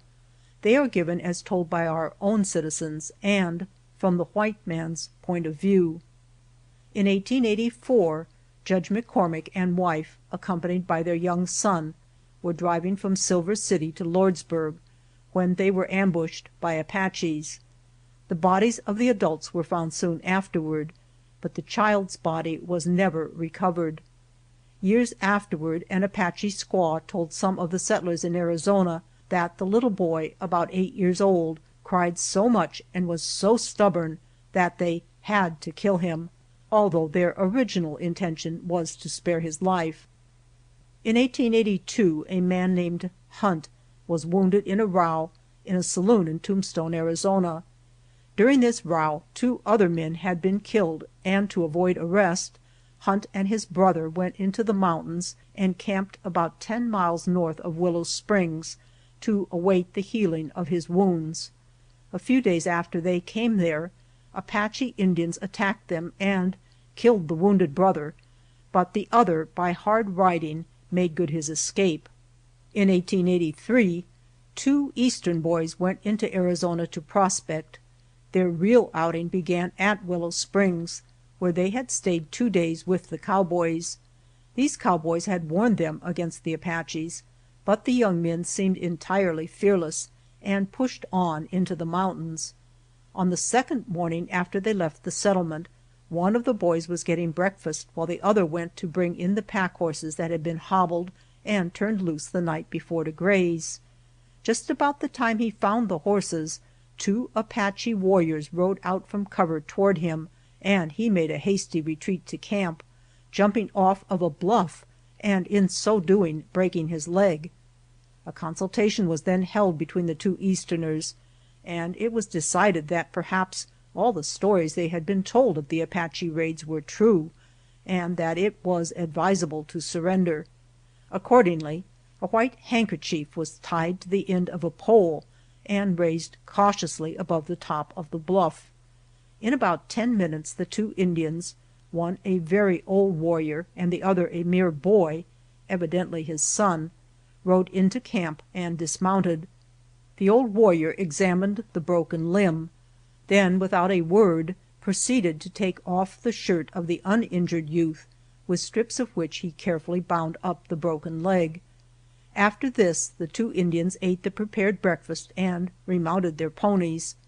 Then the old warrior, indicating the direction with his thumb, said, "Doctor, Lordsburg, 3 days," and silently rode away. The young men rode 25 miles to San Simeon, where the cowboys fitted them out with a wagon to continue their journey to Lordsburg, 75 miles further, where a physician's services could be secured. In 1883, two prospectors, Alberts and Reese by name, were driving a team consisting of a horse and a mule through Turkey Creek bottoms when they were shot by the Indians. The wagon and harness were left in the road, and the mule was found dead in the road 200 yards from that place. Evidently the Indians had not much use for him. The guns of the prospectors were found later, but the horse they drove was not recovered. In none of the above-named instances were the bodies of the victims mutilated. However, there are many recorded instances in which the Apache Indians did mutilate the bodies of their victims, but it is claimed by Geronimo that these were outlawed Indians, as his regular warriors were instructed to scalp none except those killed in battle, and to torture none except to make them reveal desired information. In 1884, two cowboys in the employment of the San Simeon Cattle Company were camped at Willow Springs, 18 miles southwest of Skeleton Canyon, and not far from Old Mexico. Just at sundown their camp was surrounded by Apaches in war paint, who said they had been at war with the Mexicans and wished to return to the United States. There were about 75 Indians in the whole tribe, the squaws and children coming up later. They had with them about 150 Mexican horses. The Indians took possession of the camp and remained for about 10 days, getting their supplies of meat by killing cattle of the company. With this band of Indians was a white boy about 14 years old, who had evidently been with them from infancy, for he could not speak a word of English and did not understand much Spanish, but spoke the Apache language readily. They would allow but one of the cowboys to leave camp at a time, keeping the other under guard. They had sentinels with spyglasses on all the hills and peaks surrounding the camp. One evening, when one of the cowboys, William Bourne, had been allowed to pass out of the camp, he noticed an Indian dismounted and, as he approached, discovered that the Indian had him under range of his rifle. He immediately dismounted and, standing on the opposite side from the redskin, threw his own Winchester across his horse's neck, when the Indian sprang on his horse and galloped toward him at full speed, making signs to him not to shoot, and when he approached him, dismounted and, pointing to the ground, showed Bourne many fresh deer tracks. Then, as an understanding had been established, the cowboy remounted and went on his way, leaving the Apache to hunt the deer. One day when this cowboy was about 10 miles from camp, he found two splendid horses of the Indians. These horses had strayed from the herd. Thinking that they would in a way compensate for the cattle the Apaches were eating, he drove them on for about 5 miles into a canyon where there was plenty of grass and water, and left them there, intending to come back after the departure of the Indians and take possession of them. On the 10th day after the arrival of this band of Indians, United States troops, accompanied by 2 Indians who had been sent to make the arrangements, arrived in camp, paid for the cattle the Apaches had eaten, took the Indians and their stock, and moved on towards Fort Bowie. The cowboys immediately started for the canyon where the 2 horses had been left, but had not gone far when they met 2 Indians driving these horses in front of them as they pushed on to overtake the tribe. Evidently the shrewdness of the paleface had not outwitted the red man that time. Geronimo says he was in no wise connected with the events herein mentioned, but refuses to state whether he knows anything about them. He holds it unmanly to tell of any depredations of red men except those for which he was responsible. Such were the events transpiring in "Apache land" during the days when Geronimo was leading his warriors to avenge the "wrongs of his people." This chapter will serve to show that the Apache had plenty of examples of lawlessness furnished him. and also that he was a very apt scholar in this school of savage lawlessness. End of Part 2 of The Mexicans.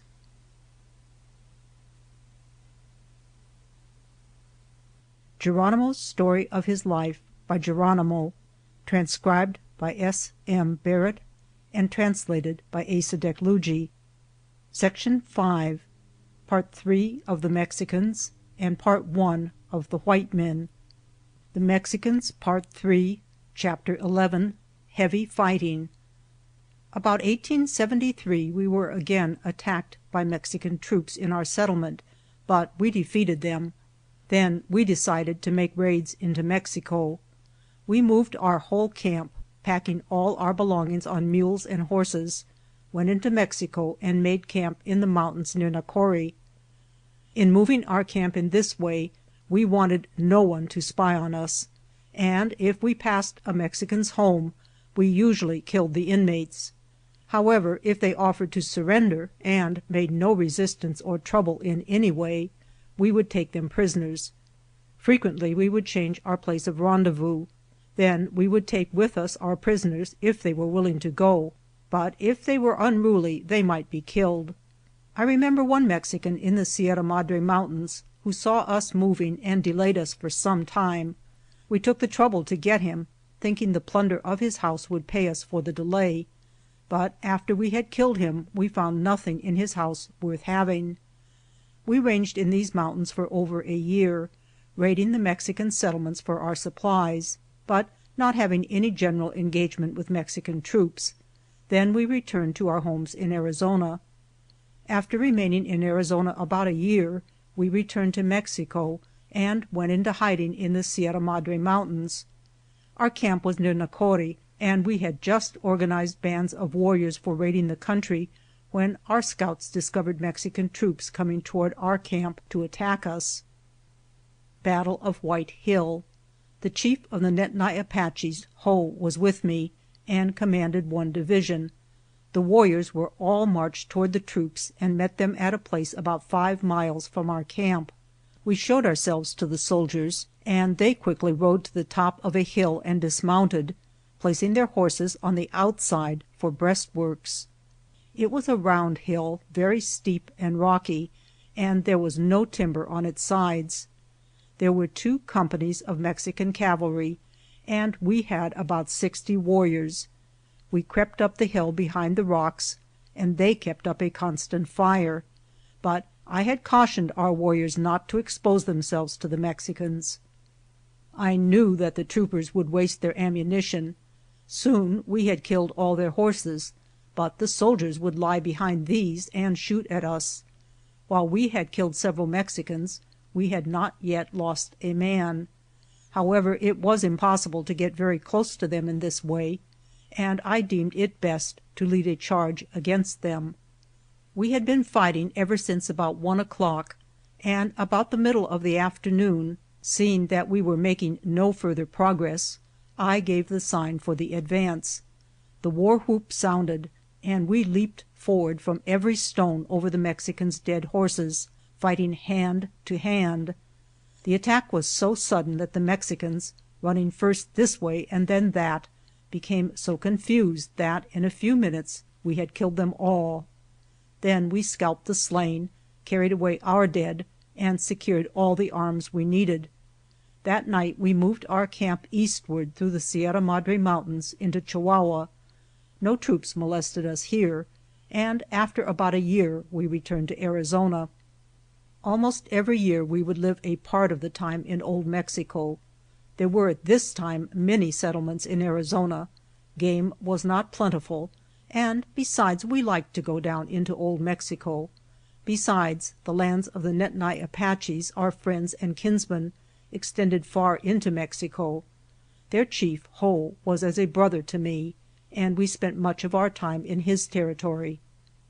About 1880 we were in camp in the mountains south of Casa Grande when a company of Mexican troops attacked us. There were 24 Mexican soldiers and about 40 Indians. The Mexicans surprised us in camp and fired on us, killing 2 Indians the first volley.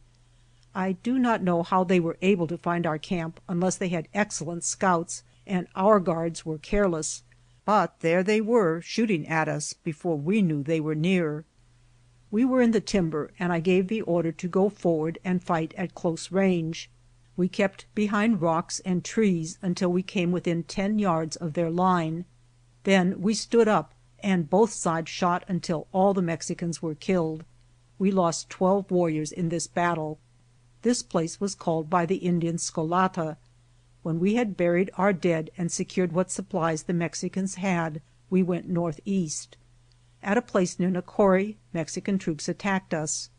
At this place, called by the Indians Nacode, there were about 80 warriors, Bedonkohe and Nedni Apaches. There were 3 companies of Mexican troops. They attacked us in an open field, and we scattered, firing as we ran. They followed us, but we dispersed and soon were free from their pursuit. Then we reassembled in the Sierra Madre Mountains. Here a council was held, and as Mexican troops were coming from many quarters, we disbanded. In about 4 months we reassembled at Casa Grande to make a treaty of peace. The chiefs of the town of Casa Grande and all of the men of Casa Grande made a treaty with us. We shook hands and promised to be brothers. Then we began to trade, and the Mexicans gave us mezcal. Soon nearly all the Indians were drunk. While they were drunk, 2 companies of Mexican troops from another town attacked us, killed 20 Indians, and captured many more. We fled in all directions. Chapter 12. Geronimo's Mightiest Battle. After the treachery and massacre of Casa Grande, we did not reassemble for a long while, and when we did we returned to Arizona. We remained in Arizona for some time, living in San Carlos Reservation, at a place now called Geronimo. In 1883 we went into Mexico again. We remained in the mountain ranges of Mexico for about 14 months, and during this time we had many skirmishes with Mexican troops. In 1884 we returned to Arizona to get other Apaches to come with us into Mexico. The Mexicans were gathering troops in the mountains where we had been ranging, and their numbers were so much greater than ours that we could not hope to fight them successfully, and we were tired of being chased about from place to place. In Arizona we had trouble with the United States soldiers, explained in next chapter, and returned to Mexico. We had lost about 15 warriors in Arizona and had gained no recruits. With our reduced number we camped in the mountains north of Arispe. Mexican troops were seen by our scouts in several directions. The United States troops were coming down from the north. We were well armed with guns and supplied with ammunition, but we did not care to be surrounded by the troops of 2 governments, so we started to move our camp southward. One night we made camp some distance from the mountains by a stream. There was not much water in the stream, but a deep channel was worn through the prairie, and small trees were beginning to grow here and there along the bank of this stream. In those days we never camped without placing scouts, for we knew that we were liable to be attacked at any time. The next morning, just at daybreak, our scouts came in, aroused the camp, and notified us that Mexican troops were approaching. Within 5 minutes the Mexicans began firing on us. We took to the ditches made by the stream, and had the women and children busy digging these deeper. I gave strict orders to waste no ammunition and keep under cover. We killed many Mexicans that day, and in turn lost heavily, for the fight lasted all day. Frequently troops would charge at one point, be repulsed, then rally and charge at another point. About noon we began to hear them speaking my name with curses. In the afternoon the general came on the field, and the fighting became more furious. I gave orders to my warriors to try to kill all the Mexican officers. About 3 o'clock the general called all the officers together at the right side of the field. The place where they assembled was not very far from the main stream, and a little ditch ran out close to where the officers stood. Cautiously I crawled out this ditch, very close to where the council was being held. The general was an old warrior. The wind was blowing in my direction so that I could hear all he said, and I understood most of it. This is about what he told them. "Officers, yonder in those ditches is the red devil Geronimo and his hated band. This must be his last day. Ride on him from both sides of the ditches. Kill men, women, and children. Take no prisoners. Dead Indians are what we want. Do not spare your own men. Exterminate this band at any cost. I will post the wounded to shoot all deserters. Go back to your companies and advance." Just as the command to go forward was given, I took deliberate aim at the general, and he fell. In an instant the ground around me was riddled with bullets, but I was untouched. The Apaches had seen. From all along the ditches arose the fierce war cry of my people. The columns wavered an instant and then swept on. They did not retreat until our fire had destroyed the front ranks. After this their fighting was not so fierce, yet they continued to rally and re-advance until dark. They also continued to speak my name with threats and curses. That night, before the firing had ceased, a dozen Indians had crawled out of the ditches and set fire to the long prairie grass behind the Mexican troops. During the confusion that followed, we escaped to the mountains. This was the last battle that I ever fought with Mexicans. United States troops were trailing us continually from this time until the treaty was made with General Miles in Skeleton Canyon.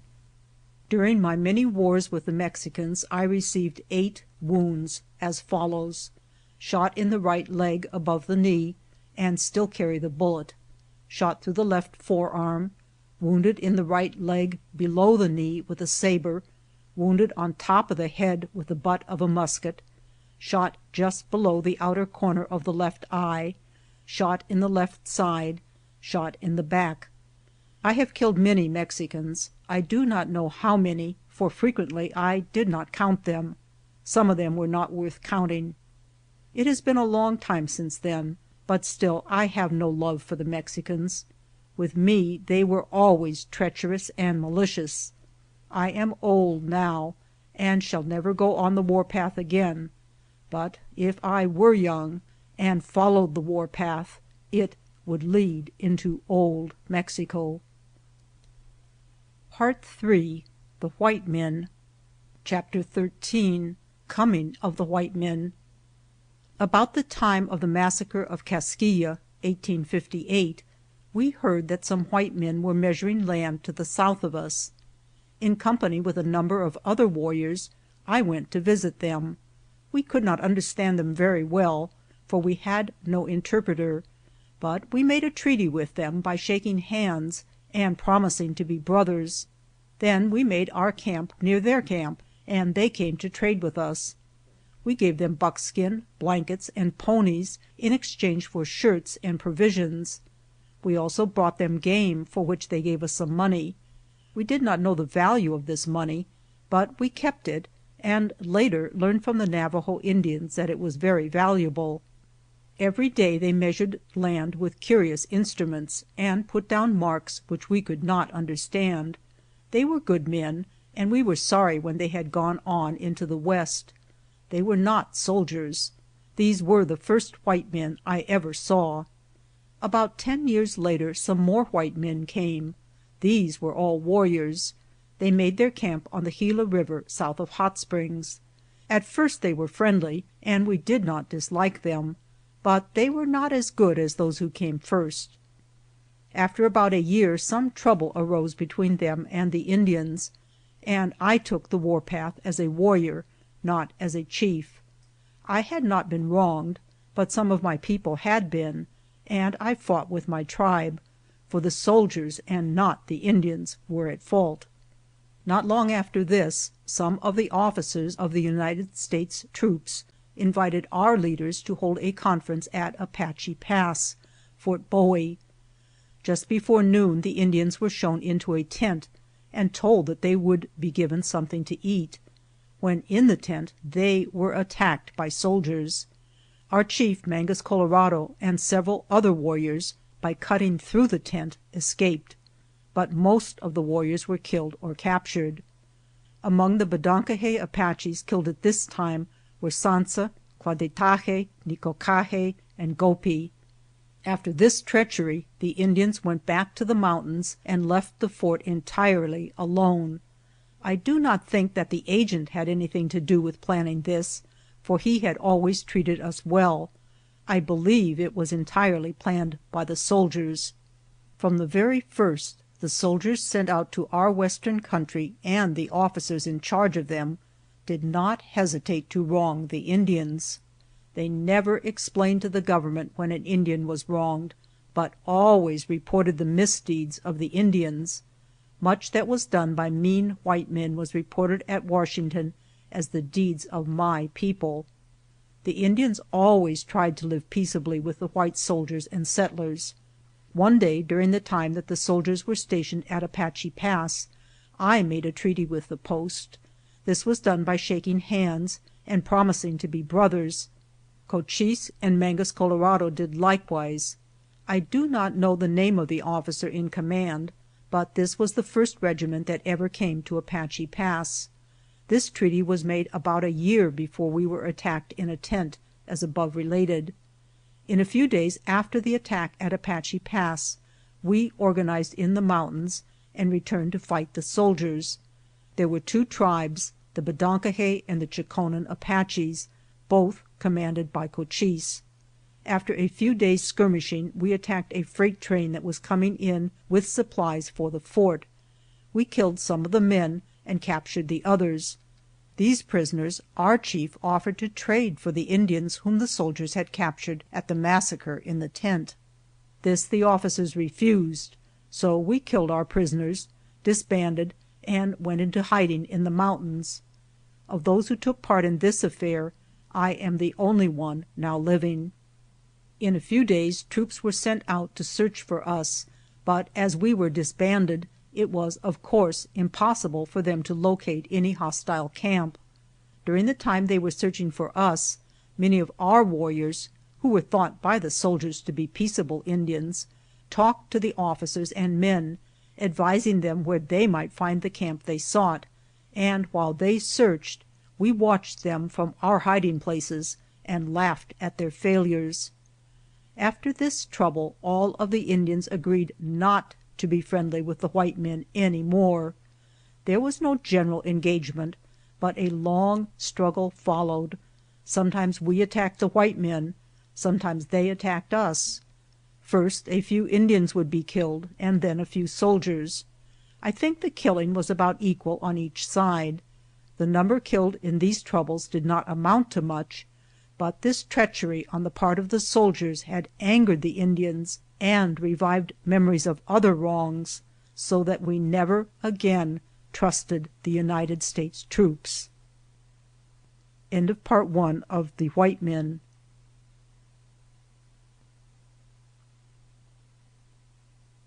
Geronimo's Story of His Life by Geronimo, transcribed by S. M. Barrett and translated by Asa Deklugi. Section 6, Part 2 of The White Men, Chapter 14, Greatest of Wrongs. Perhaps the greatest wrong ever done to the Indians was the treatment received by our tribe from the United States troops about 1863. The chief of our tribe, Mangus Colorado, went to make a treaty of peace for our people with the white settlement at Apache Tejo, New Mexico. It had been reported to us that the white men in this settlement were more friendly and more reliable than those in Arizona, that they would live up to their treaties and would not wrong the Indians. Mangus Colorado with 3 other warriors went to Apache Tejo and held a council with these citizens and soldiers. They told him that if he would come with his tribe and live near them, they would issue to him from the government blankets, flour, provisions, beef, and all manner of supplies. Our chief promised to return to Apache Tejo within 2 weeks. When he came back to our settlement, he assembled the whole tribe in council. I did not believe that the people at Apache Tejo would do as they said, and therefore I opposed the plan. But it was decided that with part of the tribe, Mangus Colorado should return to Apache Tejo and receive an issue of rations and supplies. If they were as represented, and if these white men would keep the treaty faithfully, the remainder of the tribe would join him, and we would make our permanent home at Apache Tejo. I was to remain in charge of that portion of the tribe which stayed in Arizona. We gave almost all of our arms and ammunition to the party going to Apache Tejo, so that, in case there should be treachery, they would be prepared for any surprise. Mangus Colorado and about half of our people went to New Mexico, happy that now they had found white men who would be kind to them and with whom they could live in peace and plenty. No word ever came to us from them. From other sources, however, we heard that they had been treacherously captured and slain. In this dilemma we did not know just exactly what to do, but fearing that the troops who had captured them would attack us, we retreated into the mountains near Apache Pass.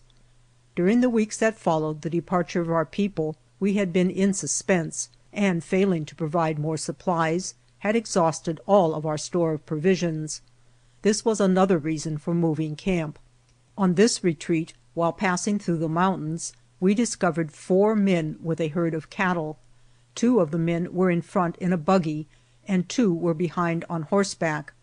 We killed all 4, but did not scalp them. They were not warriors. We drove the cattle back into the mountains, made a camp, and began to kill the cattle and pack the meat. Before we had finished this work, we were surprised and attacked by United States troops, who killed in all 7 Indians, 1 warrior, 3 women, and 3 children.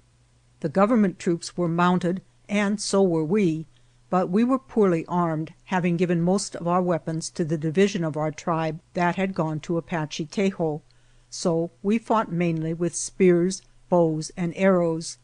At first I had a spear, a bow, and a few arrows, but in a short time my spear and all my arrows were gone.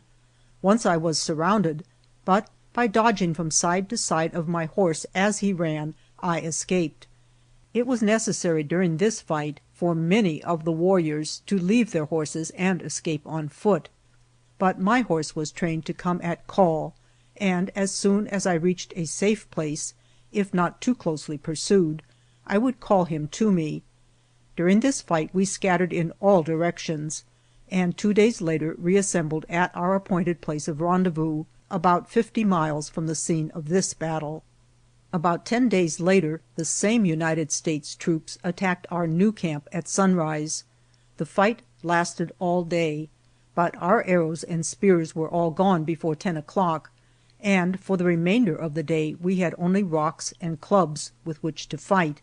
We could do little damage with these weapons, and at night we moved our camp about 4 miles back into the mountains, where it would be hard for the cavalry to follow us. The next day our scouts, who had been left behind to observe the movements of the soldiers, returned, saying that the troops had gone back toward San Carlos Reservation. A few days after this we were again attacked by another company of United States troops. Just before this fight we had been joined by a band of Chokonen Indians under Cochise, who took command of both divisions. We were repulsed and decided to disband. After we had disbanded our tribe, the Bedonkohe Apaches reassembled near their old camp, vainly waiting for the return of Mangus Colorado and our kinsmen. No tidings came save that they had all been treacherously slain. Then a council was held, and as it was believed that Mangus Colorado was dead, I was elected tribal chief. For a long time we had no trouble with anyone. It was more than a year after I had been made tribal chief that United States troops surprised and attacked our camp. They killed 7 children, 5 women, and 4 warriors, captured all our supplies, blankets, horses, and clothing, and destroyed our teepees. We had nothing left. Winter was beginning, and it was the coldest winter I ever knew. After the soldiers withdrew, I took 3 warriors and trailed them. Their trail led back toward San Carlos. Chapter 15. Removals. While returning from trailing the government troops, we saw 2 men, a Mexican and a white man, and shot them off their horses. With these 2 horses we returned and moved our camp. My people were suffering much, and it was deemed advisable to go where we could get more provisions. Game was scarce in our range then, and since I had been tribal chief I had not asked for rations from the government, nor did I care to do so, but we did not wish to starve. We had heard that Chief Victoria of the Chihenne Ojo Caliente Apaches was holding a council with the white men near Hot Springs in New Mexico, and that he had plenty of provisions. We had always been on friendly terms with this tribe, and Victoria was especially kind to my people. With the help of the 2 horses we had captured to carry our sick with us, we went to Hot Springs. We easily found Victoria and his band, and they gave us supplies for the winter. We stayed with them for about a year, and during this stay we had perfect peace. We had not the least trouble with Mexicans, white men, or Indians. When we had stayed as long as we should, and had again accumulated some supplies, we decided to leave Victoria's band. When I told him that we were going to leave, he said that we should have a feast and dance before we separated. The festivities were held about 2 miles above Hot Springs, and lasted for 4 days. There were about 400 Indians at this celebration. I do not think we ever spent a more pleasant time than upon this occasion. No one ever treated our tribe more kindly than Victoria and his band. We are still proud to say that he and his people were our friends.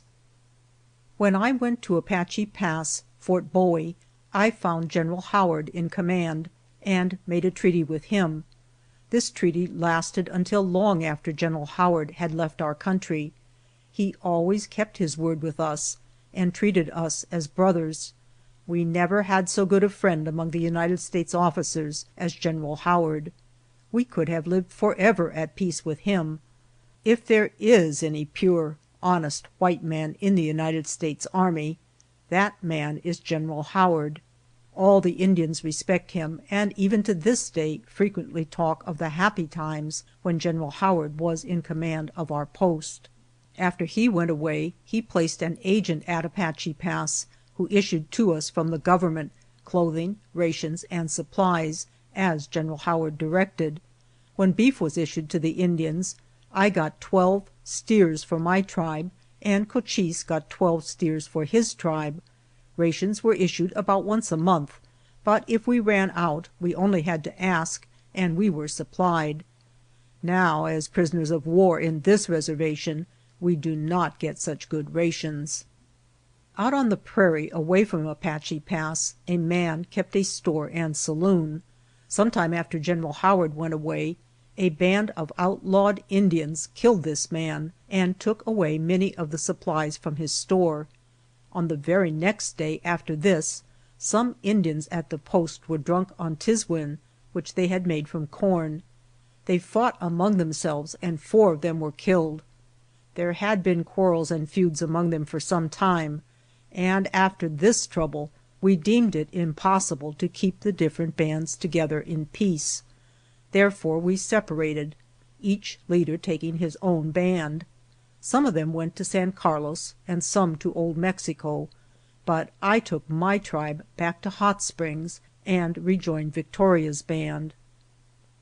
Chapter 16. In Prison and on the Warpath.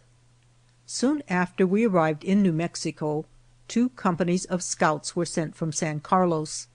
When they came to Hot Springs, they sent word for me and Victoria to come to town. The messengers did not say what they wanted with us, but as they seemed friendly, we thought they wanted a council and rode in to meet the officers. As soon as we arrived in town, soldiers met us, disarmed us, and took us both to headquarters, where we were tried by court-martial. They asked us only a few questions, and then Victoria was released and I was sentenced to the guardhouse. Scouts conducted me to the guardhouse and put me in chains. When I asked them why they did this, they said it was because I had left Apache Pass. I do not think I ever belonged to those soldiers at Apache Pass, or that I should have asked them where I might go. Our bands could no longer live in peace together, and so we had quietly withdrawn, expecting to live with Victoria's band, where we thought we would not be molested. They also sentenced 7 other Apaches to chains in the guardhouse. I do not know why this was done, for these Indians had simply followed me from Apache Pass to Hot Springs. If it was wrong, and I do not think it was wrong, for us to go to Hot Springs, I alone was to blame. They asked the soldiers in charge why they were imprisoned and chained, but received no answer. I was kept a prisoner for 4 months, during which time I was transferred to San Carlos. Then I think I had another trial, although I was not present. In fact, I do not know that I had another trial, but I was told that I had, and at any rate I was released. After this we had no more trouble with the soldiers, but I never felt at ease any longer at the post. We were allowed to live above San Carlos at a place now called Geronimo. A man whom the Indians called Nick Goley was agent at this place. All went well here for a period of 2 years, but we were not satisfied. In the summer of 1883, a rumor was current that the officers were again planning to imprison our leaders.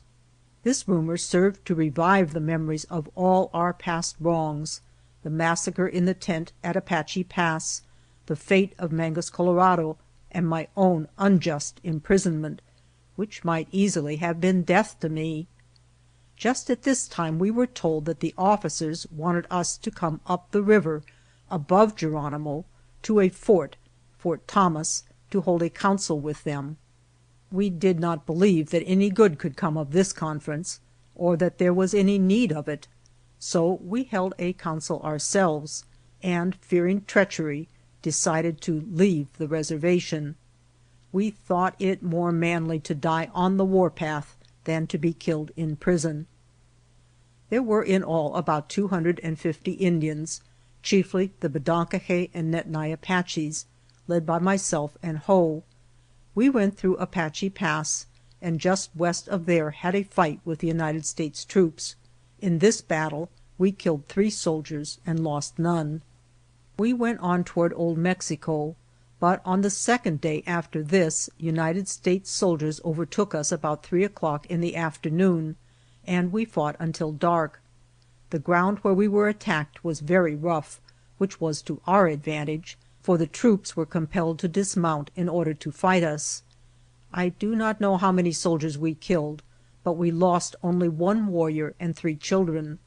We had plenty of guns and ammunition at this time. Many of the guns and much ammunition we had accumulated while living in the reservation, and the remainder we had obtained from the White Mountain Apaches when we left the reservation. Troops did not follow us any longer, so we went south almost to Casa Grande, and camped in the Sierra de Sahuaripa Mountains. We ranged in the mountains of Old Mexico for about a year, then returned to San Carlos, taking with us a herd of cattle and horses. Soon after we arrived at San Carlos, the officer in charge, General Crook, took the horses and cattle away from us. I told him that these were not white men's cattle, but belonged to us, for we had taken them from the Mexicans during our wars. I also told him that we did not intend to kill these animals, but that we wished to keep them and raise stock on our range. He would not listen to me, but took the stock. I went up near Fort Apache, and General Crook ordered officers, soldiers, and scouts to see that I was arrested. If I offered resistance, they were instructed to kill me. This information was brought to me by the Indians. When I learned of this proposed action, I left for Old Mexico, and about 400 Indians went with me. They were the Bedonkohe, Chokonen, and Nedni Apaches. At this time Ho was dead, and Naiche was the only chief with me. We went south into Sonora and camped in the mountains. Troops followed us, but did not attack us until we were camped in the mountains west of Casa Grande. Here we were attacked by government Indian scouts. One boy was killed, and nearly all of our women and children were captured. After this battle we went south of Casa Grande and made a camp, but within a few days this camp was attacked by Mexican soldiers. We skirmished with them all day, killing a few Mexicans, but sustaining no loss ourselves. That night we went east into the foothills of the Sierra Madre Mountains and made another camp. Mexican troops trailed us, and after a few days attacked our camp again. This time the Mexicans had a very large army, and we avoided a general engagement. It is senseless to fight when you cannot hope to win. That night we held a council of war. Our scouts had reported bands of United States and Mexican troops at many points in the mountains. We estimated that about 2,000 soldiers were ranging these mountains, seeking to capture us. General Crook had come down into Mexico with the United States troops. They were camped in the Sierra de Atunes mountains.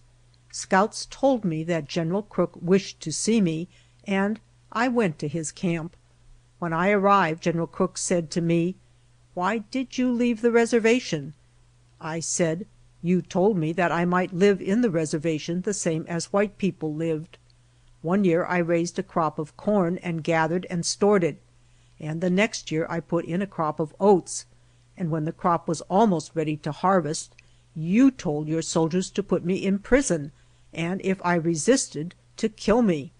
If I had been let alone, I would now have been in good circumstances, but instead of that, you and the Mexicans are hunting me with soldiers." He said, "I never gave any such orders. The troops at Fort Apache, who spread this report, knew that it was untrue." Then I agreed to go back with him to San Carlos. It was hard for me to believe him at that time. Now I know that what he said was untrue, and I firmly believe that he did issue the orders for me to be put in prison, or to be killed in case I offered resistance. Chapter 17. The Final Struggle. We started with all our tribe to go with General Crook back to the United States, but I feared treachery and decided to remain in Mexico. We were not under any guard at this time. The United States troops marched in front and the Indians followed, and when we became suspicious, we turned back. I do not know how far the United States Army went after myself and some warriors turned back before we were missed, and I do not care. I have suffered much from such unjust orders as those of General Crook. Such acts have caused much distress to my people. I think that General Crook's death was sent by the Almighty as a punishment for the many evil deeds he committed. Soon General Miles was made commander of all the western posts, and troops trailed us continually. They were led by Captain Lawton, who had good scouts. The Mexican soldiers also became more active and more numerous. We had skirmishes almost every day, and so we finally decided to break up into small bands. With 6 men and 4 women, I made for the range of mountains near Hot Springs, New Mexico. We passed many cattle ranches, but had no trouble with the cowboys. We killed cattle to eat whenever we were in need of food, but we frequently suffered greatly for water. At one time we had no water for 2 days and nights, and our horses almost died from thirst. We ranged in the mountains of New Mexico for some time. Then, thinking that perhaps the troops had left Mexico, we returned. On our return through Old Mexico, we attacked every Mexican found, even if for no other reason than to kill. We believed they had asked the United States troops to come down to Mexico to fight us. South of Casa Grande, near a place called by the Indians Casota, there was a road leading out from the town. There was much freighting carried on by the Mexicans over this road. Where the road ran through a mountain pass, we stayed in hiding, and whenever Mexican freighters passed, we killed them, took what supplies we wanted, and destroyed the remainder. We were reckless of our lives, because we felt that every man's hand was against us. If we returned to the reservation, we would be put in prison and killed. If we stayed in Mexico, they would continue to send soldiers to fight us.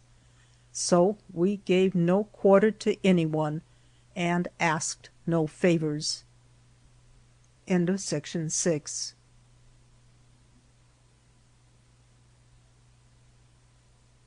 Geronimo's Story of His Life by Geronimo, transcribed by S. M. Barrett and translated by Asa Deklugi. Section 7. The White Men, Part 3. After some time we left Casota and soon were reunited with our tribe in the Sierra de Atunes Mountains. Contrary to our expectations, the United States soldiers had not left the mountains in Mexico, and were soon trailing us and skirmishing with us almost every day. 4 or 5 times they surprised our camp. One time they surprised us about 9 o'clock in the morning and captured all our horses, 19 in number, and secured our store of dried meats. We also lost 3 Indians in this encounter. About the middle of the afternoon of the same day, we attacked them from the rear as they were passing through a prairie, killed 1 soldier, but lost none ourselves. In this skirmish we recovered all our horses except 3 that belonged to me. The 3 horses that we did not recover were the best riding horses we had. Soon after this we made a treaty with the Mexican troops. They told us that the United States troops were the real cause of these wars, and agreed not to fight any more with us, provided we would return to the United States.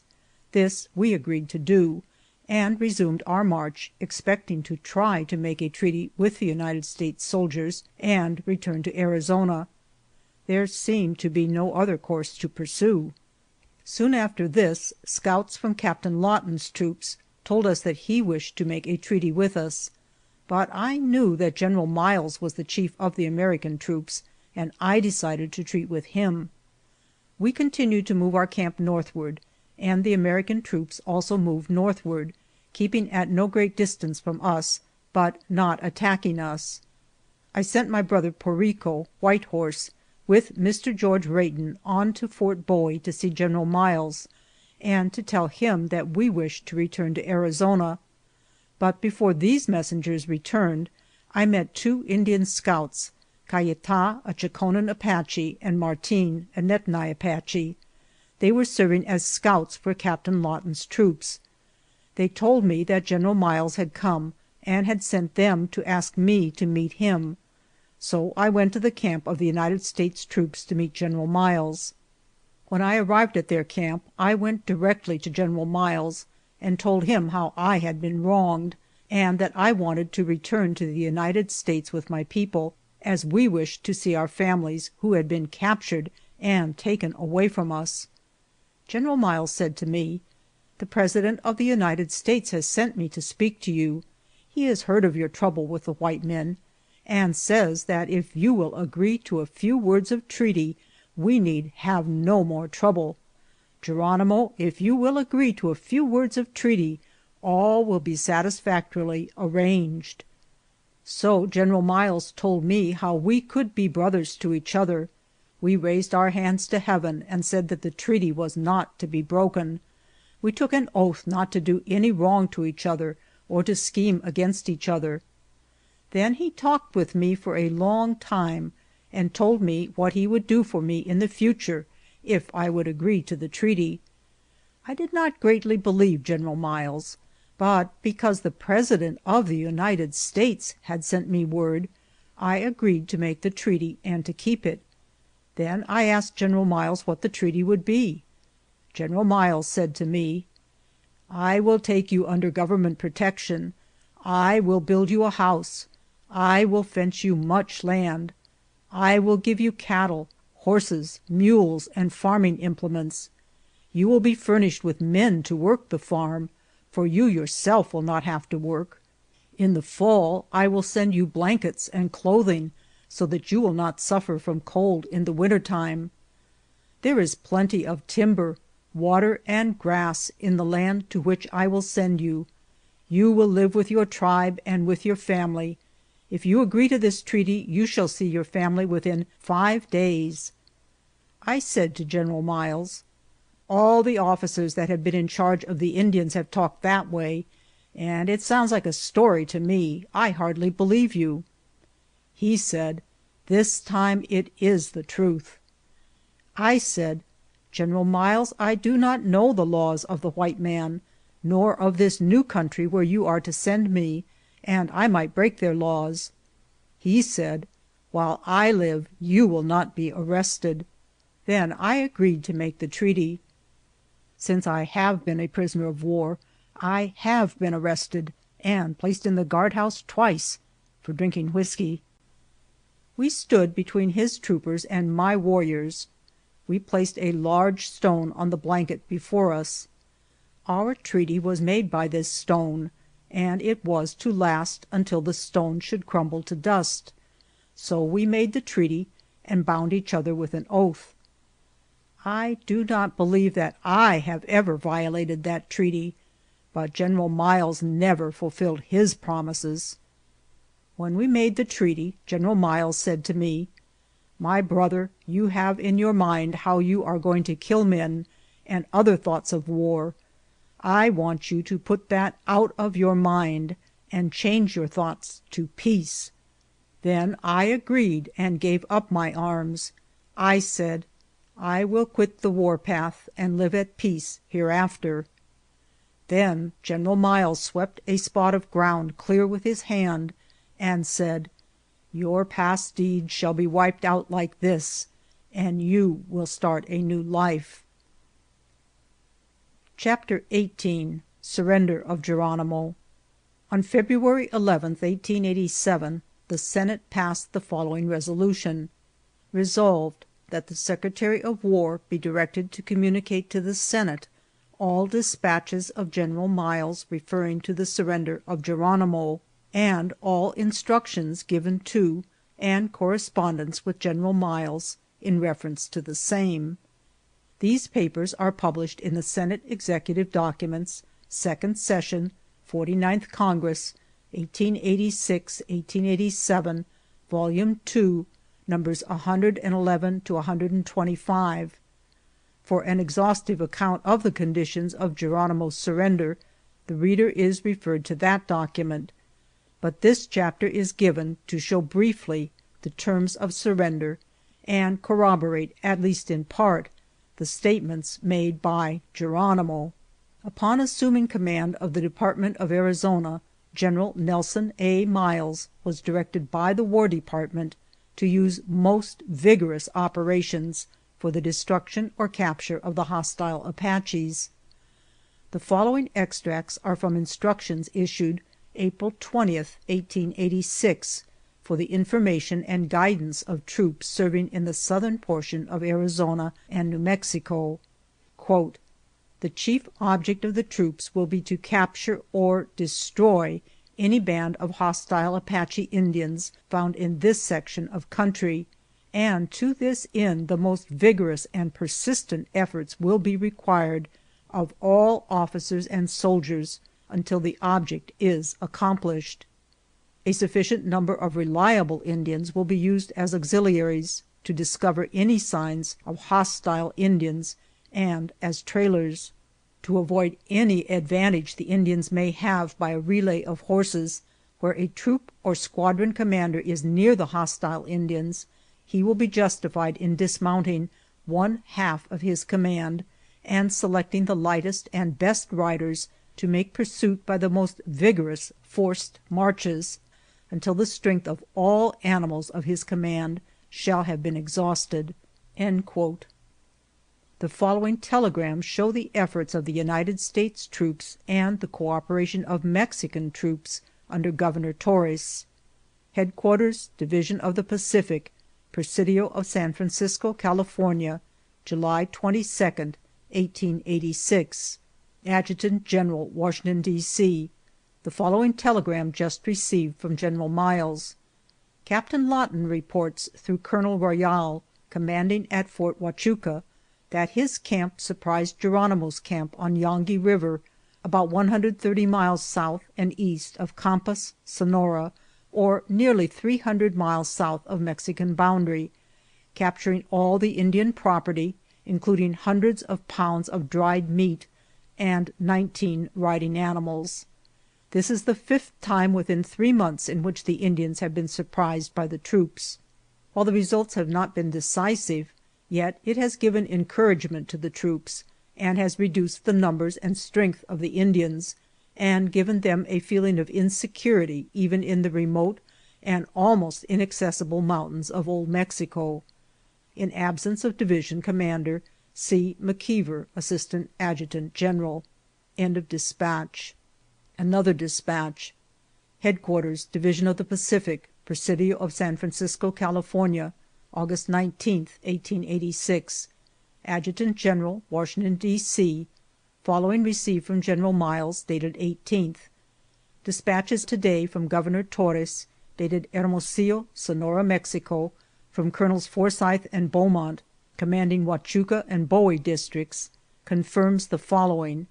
Geronimo, with 40 Indians, is endeavoring to make terms of peace with Mexican authorities of Fronteras district.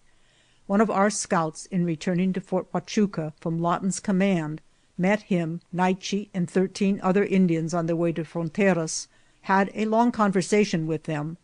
They said they wanted to make peace, and looked worn and hungry. Geronimo carried his right arm in a sling, bandaged. The splendid work of the troops is evidently having good effect. Should hostiles not surrender to the Mexican authorities, Lawton's command is south of them, and Wilder, with G and M troops, 4th Cavalry, moved south to Fronteras and will be there by 20th. Lieutenant Lockett, with an effective command, will be in good position tomorrow near Guadalupe Canyon in Cajon Bonito Mountains. On the 11th, I had a very satisfactory interview with Governor Torres. The Mexican officials are acting in concert with ours. O. O. Howard, Major General. End of dispatch. General O. O. Howard telegraphed from Presidio, San Francisco, California, September 24, 1886, as follows. The 6th of September, General Miles reports the hostile Apaches made overtures of surrender through Lieutenant Gatewood to Captain Lawton.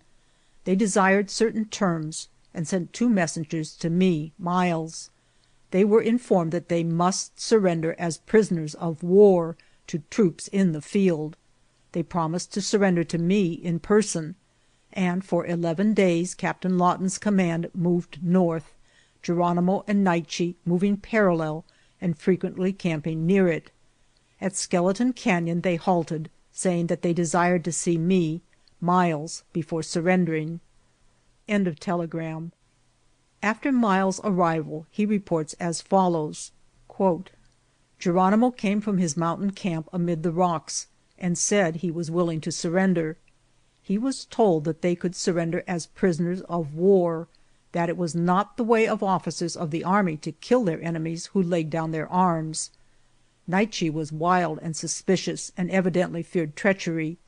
He knew that the once noted leader, Mangus Colorado, had years ago been foully murdered after he had surrendered, and the last hereditary chief of the hostile Apaches hesitated to place himself in the hands of the palefaces.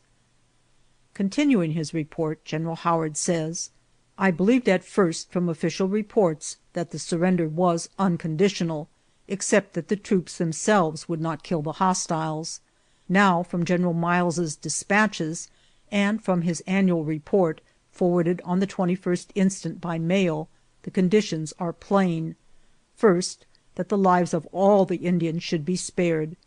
Second, that they should be sent to Fort Marion, Florida, where their tribe, including their families, had already been ordered. End quote. D.S. Stanley, Brigadier General, telegraphs from San Antonio, Texas, October 22, 1886, as follows. Geronimo and Naiche requested an interview with me when they first ascertained that they were to leave here, and in talking to them, I told them the exact disposition that was to be made of them. They regarded the separation of themselves from their families as a violation of the terms of their treaty of surrender, by which they had been guaranteed, in the most positive manner conceivable to their minds, that they should be united with their families at Fort Marion. There were present at the talk they had with me, Major J. P. Wright, Surgeon, United States Army; Captain J. G. Ballance, Acting Judge Advocate, United States Army; George Rayton, the interpreter; Nietzsche, and Geronimo. The Indians were separated from their families at this place. The women, children, and the 2 scouts were placed in a separate car before they left. In an interview with me they stated the following incident, which they regard as an essential part of their treaty of surrender, and which took place at Skeleton Canyon before they had, as a band, made up their minds to surrender, and before any of them, except perhaps Geronimo, had given up their arms, and when they were still fully able to escape and defend themselves. General Miles said to them, "You go with me to Fort Bowie, and at a certain time you will go to see your relatives in Florida." After they went to Fort Bowie, he reassured them that they would see their relatives in Florida in 4½ or 5 days.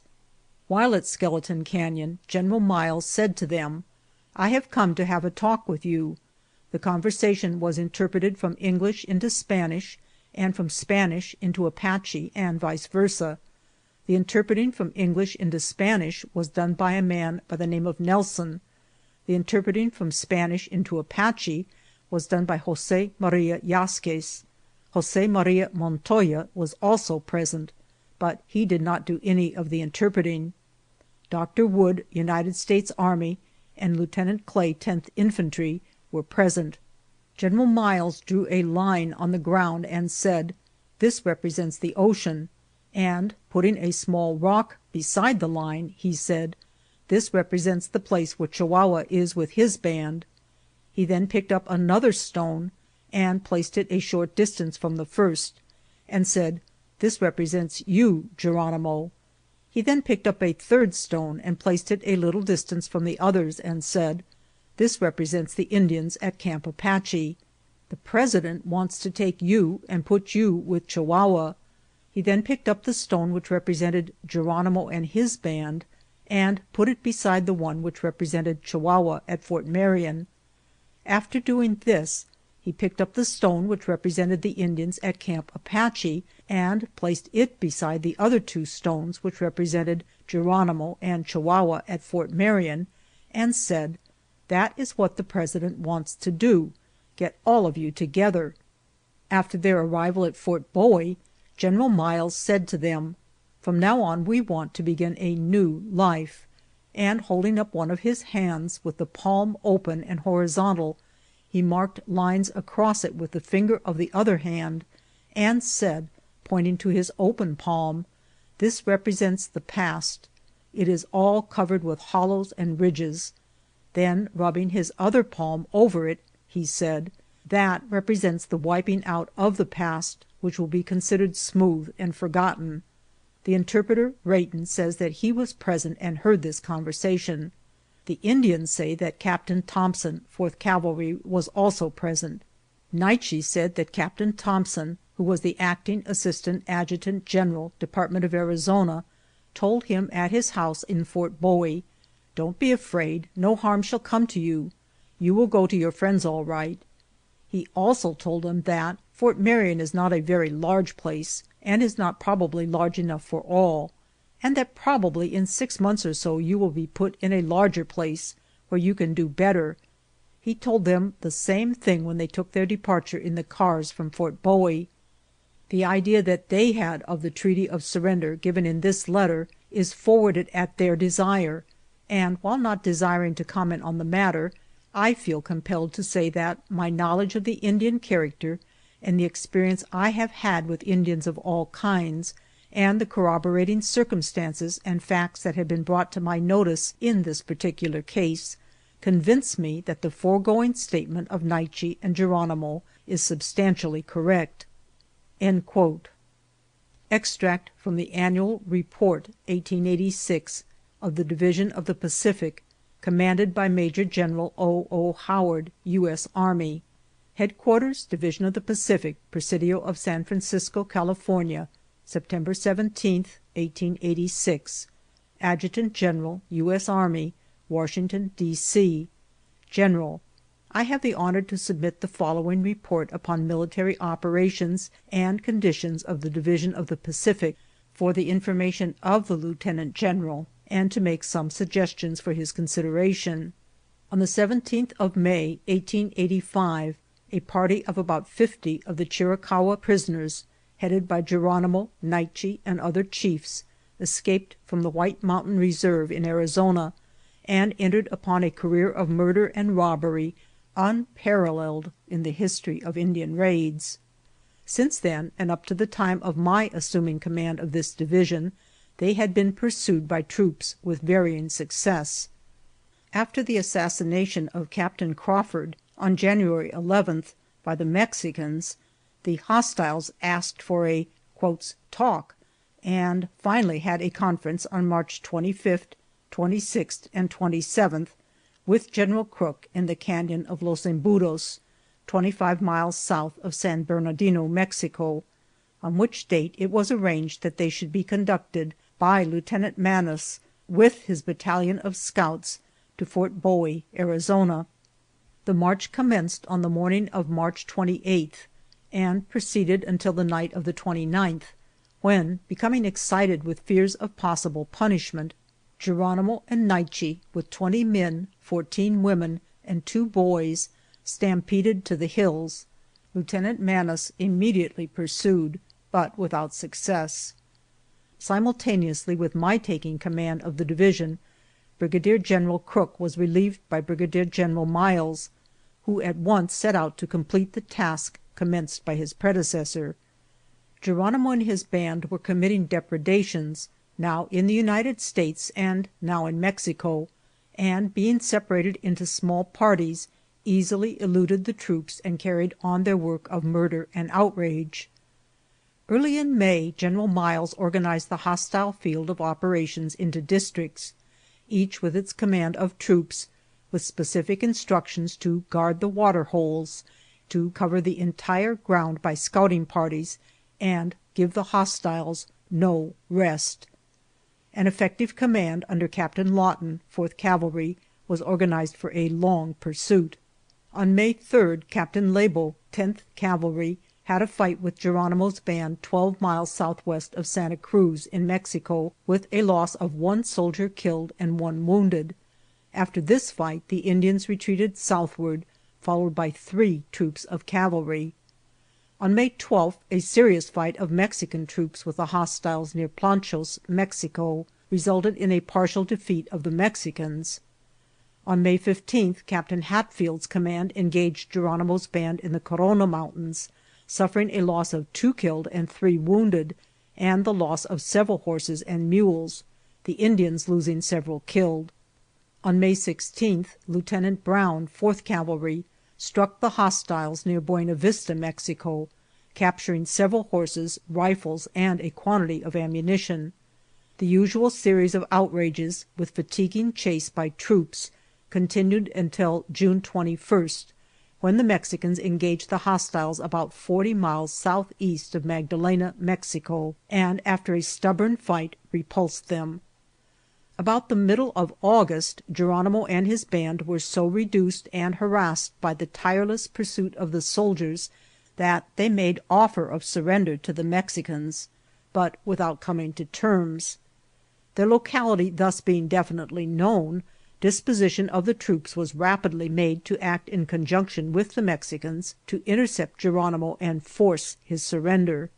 On August 25th, Geronimo, when near Fronteras, Mexico, recognizing that he was pretty well surrounded, and being out of ammunition and food, made overtures of capitulation through Lieutenant Gatewood, 6th Cavalry, to Captain Lawton. He desired certain terms, but was informed that a surrender as prisoner of war was all that would be accepted. The Indians then proceeded to the vicinity of Captain Lawton's command, near Skeleton Canyon, and sent word that they wished to see General Miles. On September 3rd, General Miles arrived at Lawton's camp, and on September 4th, Naiche, the son of Cochise and the hereditary chief of the Apaches, with Geronimo, surrendered all the hostiles, with the understanding, it seems, that they should be sent out of Arizona. I am not informed of the exact nature of this surrender, at first deemed unconditional. I am, sir, very respectfully, your obedient servant, O. O. Howard, Major General, United States Army. End of report.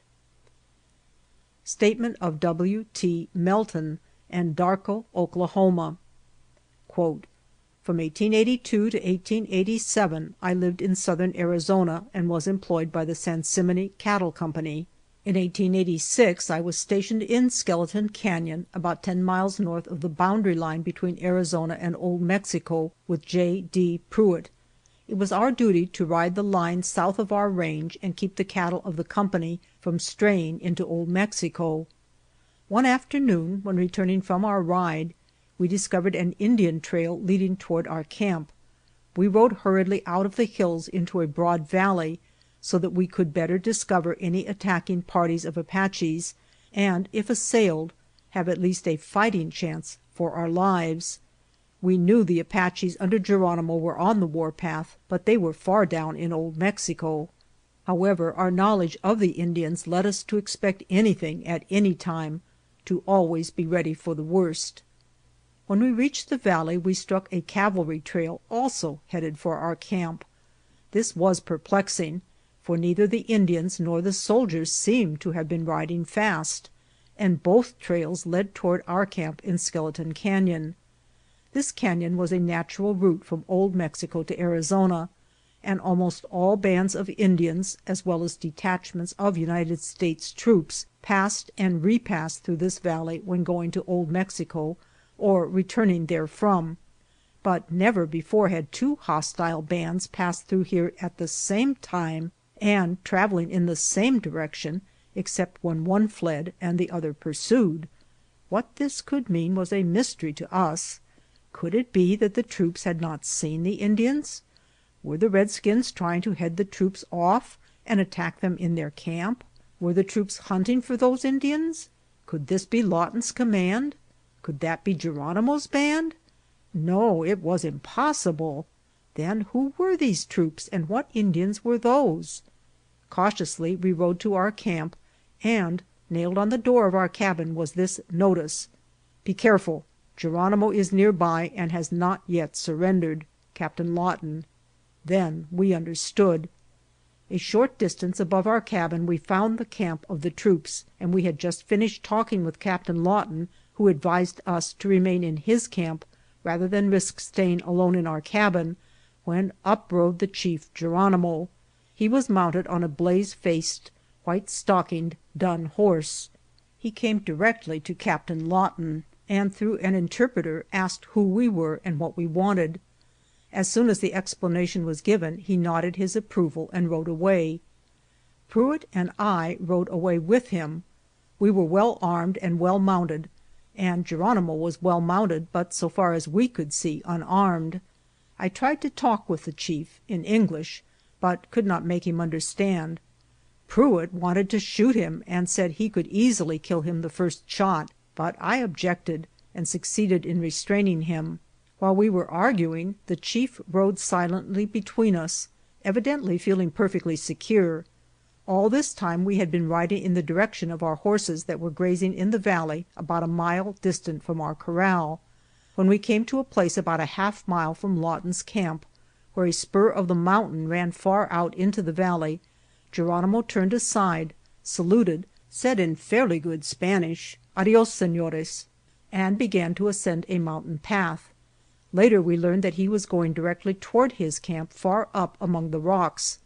We rode on, drove our horses back to the corral, and remained in our cabin all night, but were not molested by the Indians. The next day we killed 3 beeves for the Indians, and they were paid for by Captain Lawton. On the second day 2 mounted Mexican scouts came to Lawton's camp. As soon as these Mexicans came in sight, the Indians seized their arms and vanished, as it were, among the rocks. Captain Lawton wrote an account of conditions and delivered it to the Mexicans, who withdrew.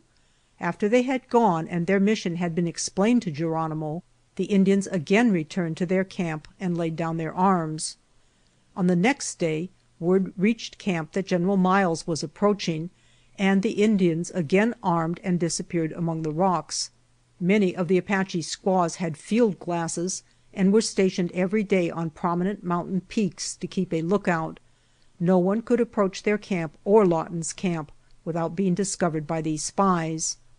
Soon after General Miles joined Lawton's command, Geronimo rode into camp unarmed and, dismounting, approached General Miles, shook hands with him, and then stood proudly before the officers waiting for General Miles to begin conversation with him. The interpreter said to Geronimo, "General Miles is your friend."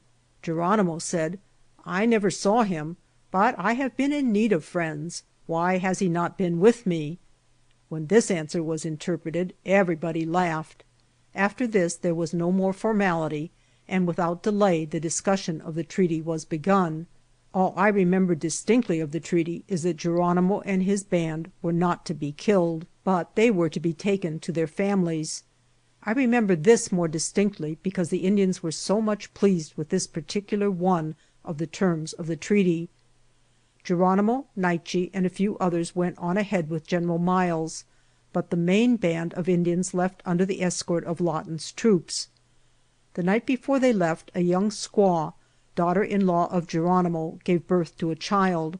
The next morning the husband, Geronimo's son, carried the child, but the mother mounted her pony unaided and rode away unassisted, a prisoner of war under military escort. On the afternoon of the day of the treaty, Captain Lawton built a monument about 10 feet across and 6 feet high of rough stones on the spot where the treaty was made. The next year some cowboys on a roundup camped at the place and tore down the monument to see what was in it. All they found was a bottle containing a piece of paper upon which was written the names of the officers who were with Lawton.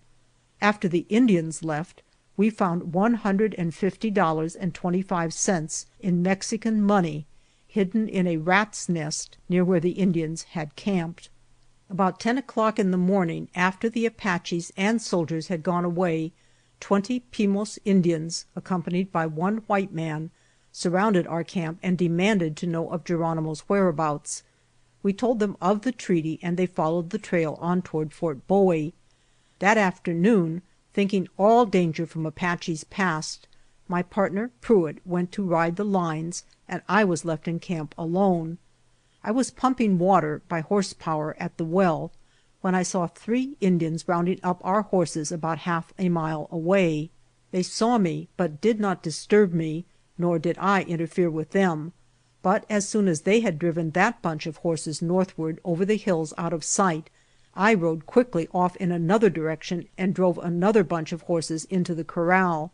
The rest of the afternoon I stayed in camp, but saw no more Indians. The next day we rode over the hill in the direction these Indians had gone, and found that they had camped not 3 miles away. There were evidently several in the party, and they had kept scouts concealed near the top of the hill to watch me, and to shoot me from ambush had I followed them. This we knew because we saw behind some rocks at the crest of the hill in the loose soil the imprints left by the bodies of 3 warriors where they had been lying down in concealment. At their camp we found the head and hoofs of my favorite horse, Digger, a fine little sorrel pony, and knew that he had served them for dinner. We followed their trail far into Old Mexico, but did not overtake them. We had been accustomed to say it was Geronimo's band whenever any depredation was committed, but this time we were not so positive. End quote. Note by S.M. Barrett. We do not wish to express our own opinion, but to ask the reader whether, after having had the testimony of Apaches, soldiers, and civilians who knew the conditions of surrender, and after having examined carefully the testimony offered, it would be possible to conclude that Geronimo made an unconditional surrender. Before passing from this subject, it would be well to consider whether our government has treated these prisoners in strict accordance with the terms of the treaty made in Skeleton Canyon. End of section 7.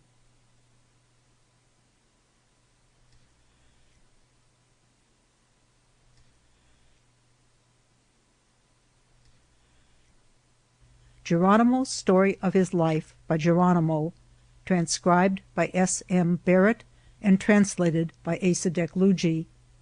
Section 8, The White Men, Part 4, and The Old and the New, Part 1. Chapter 19, A Prisoner of War. When I had given up to the government, they put me on the Southern Pacific Railroad and took me to San Antonio, Texas, and held me to be tried by their laws.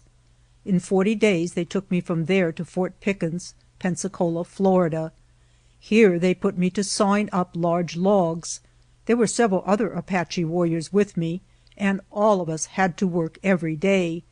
For nearly 2 years we were kept at hard labor in this place, and we did not see our families until May 1887. This treatment was in direct violation of our treaty made at Skeleton Canyon. After this we were sent with our families to Vermont, Alabama, where we stayed 5 years and worked for the government.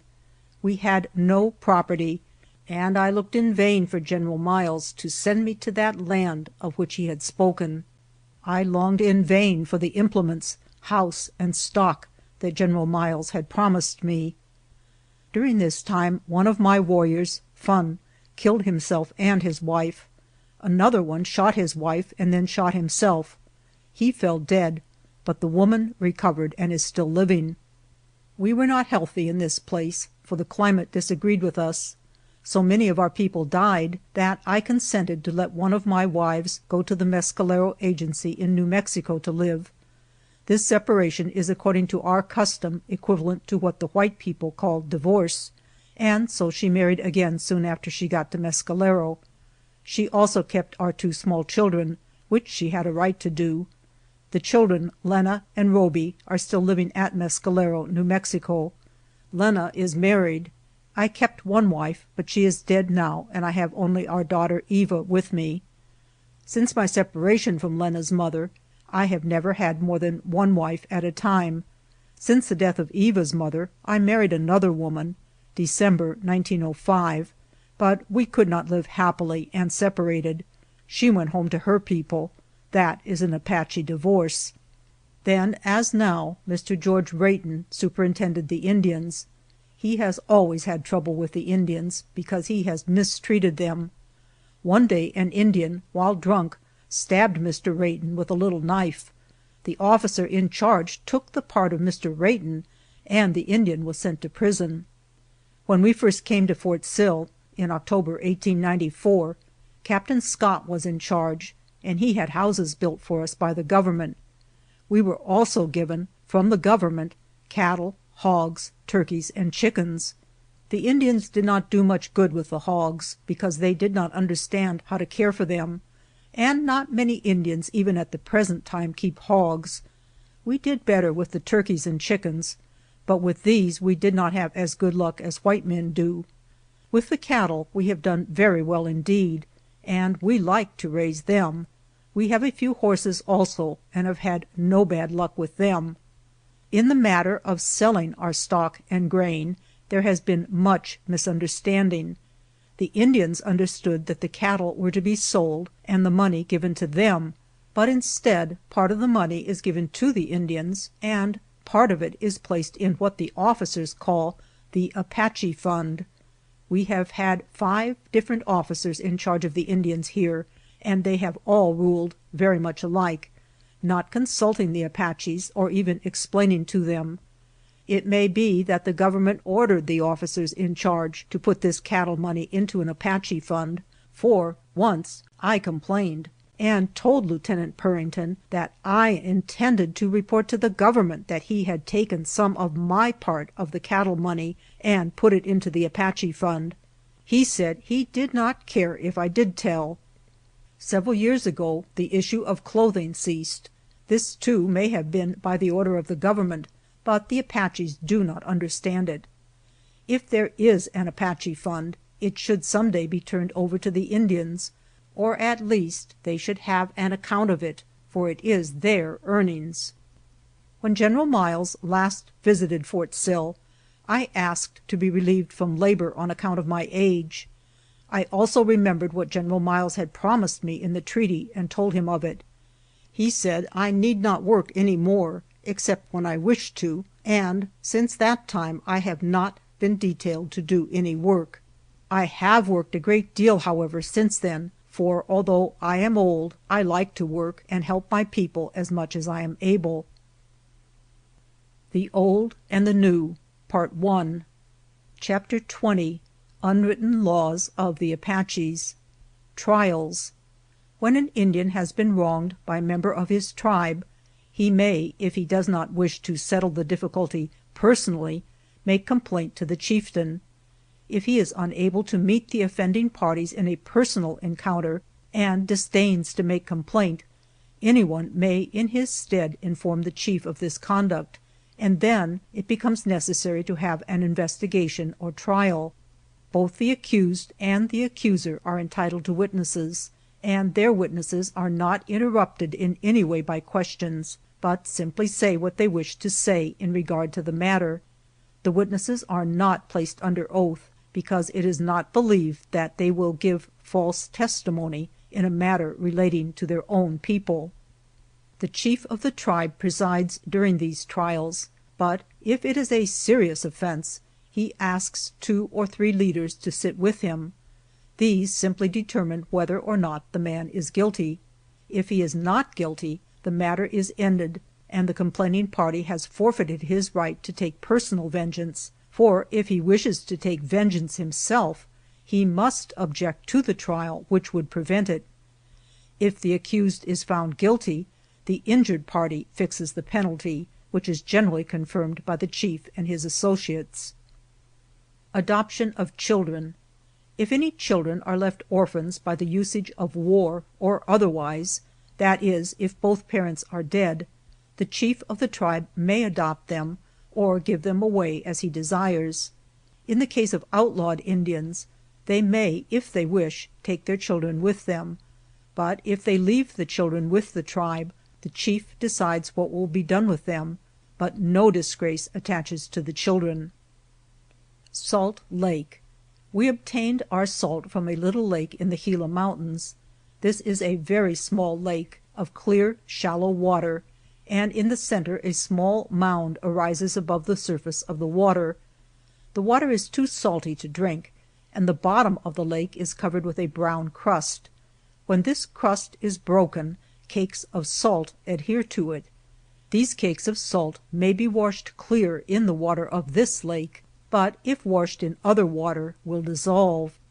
When visiting this lake, our people were not allowed to even kill game or attack an enemy. All creatures were free to go and come without molestation. Preparation of a warrior. To be admitted as a warrior, a youth must have gone with the warriors of his tribe 4 separate times on the warpath. On the first trip he will be given only very inferior food. With this he must be contented without murmuring. On none of the 4 trips is he allowed to select his food as the warriors do, but must eat such food as he is permitted to have. On each of these expeditions he acts as servant, cares for the horses, cooks the food, and does whatever duties he should do without being told. He knows what things are to be done, and without waiting to be told is to do them. He is not allowed to speak to any warrior except in answer to questions or when told to speak. During these 4 wars he is expected to learn the sacred names of everything used in war, for after the tribe enters upon the warpath, no common names are used in referring to anything appertaining to war in any way. War is a solemn religious matter.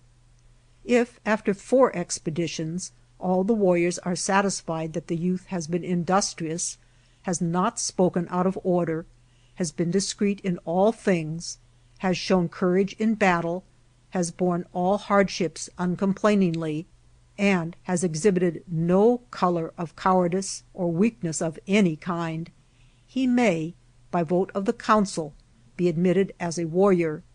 But if any warrior objects to him upon any account, he will be subjected to further tests. and if he meets these courageously, his name may again be proposed. When he has proven beyond question that he can bear hardships without complaint, and that he is a stranger to fear, he is admitted to the council of the warriors in the lowest rank. After this there is no formal test for promotions, but by common consent he assumes a station on the battlefield, and if that position is maintained with honor, he is allowed to keep it, and may be asked, or may volunteer, to take a higher station. But no warrior would presume to take a higher station unless he had assurance from the leaders of the tribe that his conduct in the first position was worthy of commendation.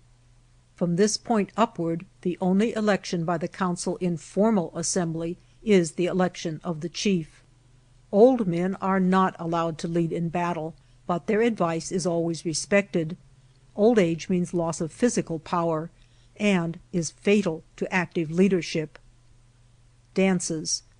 All dances are considered religious ceremonies, and are presided over by a chief and medicine men. They are of a social or military nature, but never without some sacred characteristic. A dance of Thanksgiving. Every summer we would gather the fruit of the yucca, grind and pulverize it, and mold it into cakes. Then the tribe would be assembled to feast, to sing, and to give praises to Usen. Prayers of thanksgiving were said by all. When the dance began, the leaders bore these cakes and added words of praise occasionally to the usual tone sounds of the music. The war dance. After a council of warriors had deliberated and had prepared for the warpath, the dance would be started.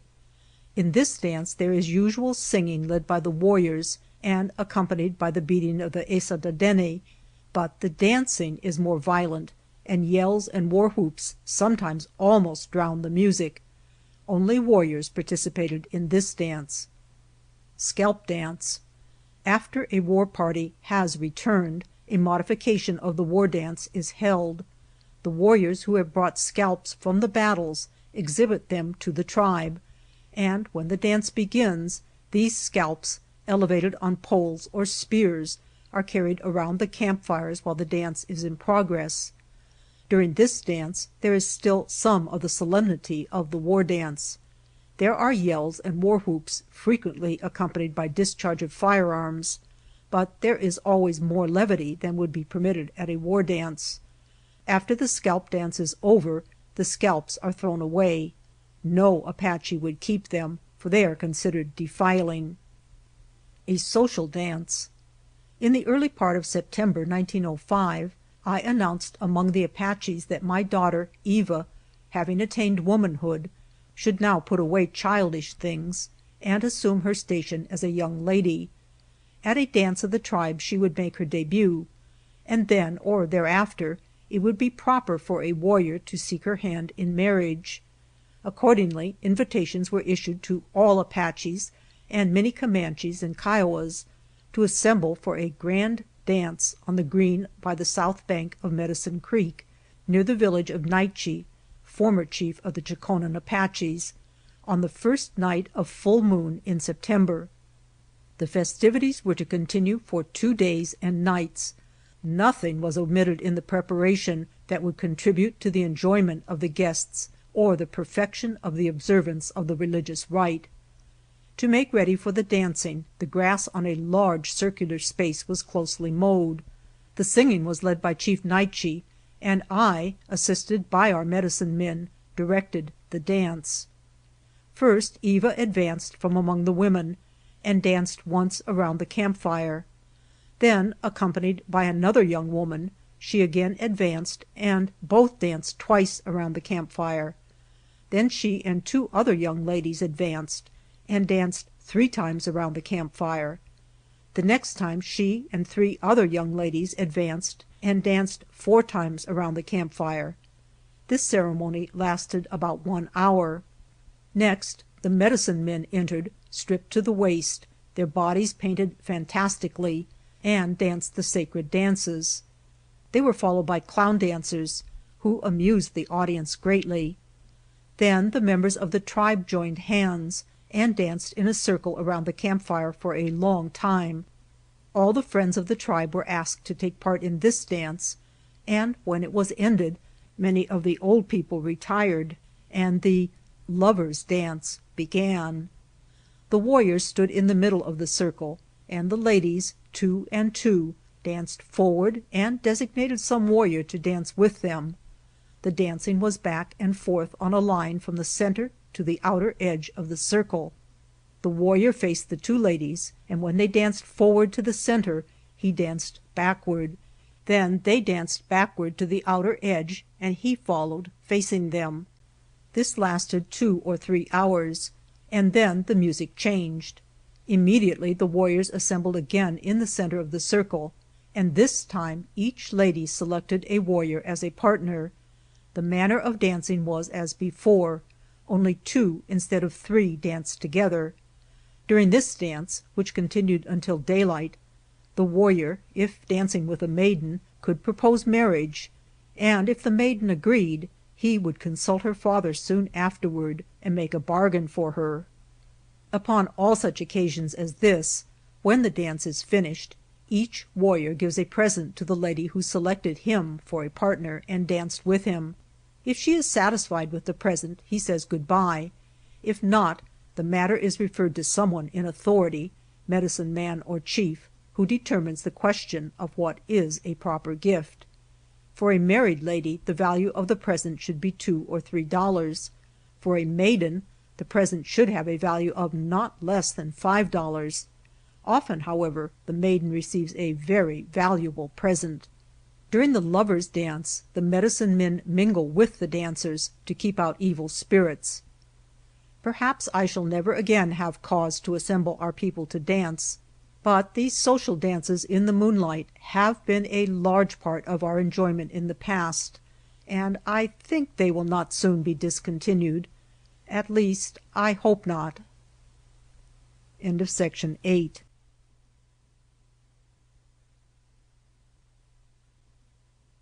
Geronimo's Story of His Life by Geronimo, transcribed by S. M. Barrett and translated by Asa Dekluji. Section 9. The Old and the New, Part 2. Chapter 21. At the World's Fair. When I was first asked to attend the St. Louis World's Fair, I did not wish to go. Later, when I was told that I would receive good attention and protection, and that the President of the United States said it would be all right, I consented. I was kept by parties in charge of the Indian Department, who had obtained permission from the President. I stayed in this place for 6 months. I sold my photographs for 25 cents and was allowed to keep 10 cents of this for myself. I also wrote my name for 10, 15, or 25 cents, as the case might be, and kept all of that money. I often made as much as $2 a day, and when I returned I had plenty of money, more than I had ever owned before. Many people in St. Louis invited me to come to their homes, but my keeper always refused. Every Sunday the president of the fair sent for me to go to a Wild West show. I took part in the roping contests before the audience. There were many other Indian tribes there, and strange people of whom I had never heard. When people first came to the World's Fair, they did nothing but parade up and down the streets. When they got tired of this, they would visit the shows. There were many strange things in these shows. The government sent guards with me when I went, and I was not allowed to go anywhere without them. In one of these shows some strange men with red caps, Turks, had some peculiar swords, and they seemed to want to fight. Finally, their manager told them they might fight each other. They tried to hit each other over the head with these swords, and I expected both to be wounded or perhaps killed, but neither one was harmed. They would be hard people to kill in a hand-to-hand fight. In another show there was a strange-looking Negro. The manager tied his hands fast, then tied him to a chair. He was securely tied, for I looked myself, and I did not think it was possible for him to get away. Then the manager told him to get loose. He twisted in his chair for a moment and then stood up. The ropes were still tied, but he was free. I do not understand how this was done. It was certainly a miraculous power, because no man could have released himself by his own efforts. In another place a man was on a platform speaking to the audience. They set a basket by the side of the platform and covered it with red calico. Then a woman came and got into the basket, and a man covered the basket again with the calico. Then the man who was speaking to the audience took a long sword and ran it through the basket, each way and then down through the cloth cover. I heard the sword cut through the woman's body, and the manager himself said she was dead. But when the cloth was lifted from the basket, she stepped out, smiled, and walked off the stage. I would like to know how she was so quickly healed, and why the wounds did not kill her. I have never considered bears very intelligent except in their wild habits, but I had never before seen a white bear. In one of the shows a man had a white bear that was as intelligent as a man. He would do whatever he was told, carry a log on his shoulder just as a man would, then when he was told would put it down again. He did many other things and seemed to know exactly what his keeper said to him. I am sure that no grizzly bear could be trained to do these things. One time the guards took me into a little house that had 4 windows. When we were seated, the little house started to move along the ground. Then the guards called my attention to some curious things they had in their pockets. Finally they told me to look out, and when I did so I was scared, for our little house had gone high up in the air, and the people down in the fairgrounds looked no larger than ants. The men laughed at me for being scared. Then they gave me a glass to look through. I often had such glasses, which I took from dead officers after battles in Mexico and elsewhere, and I could see rivers, lakes, and mountains. But I had never been so high in the air, and I tried to look into the sky.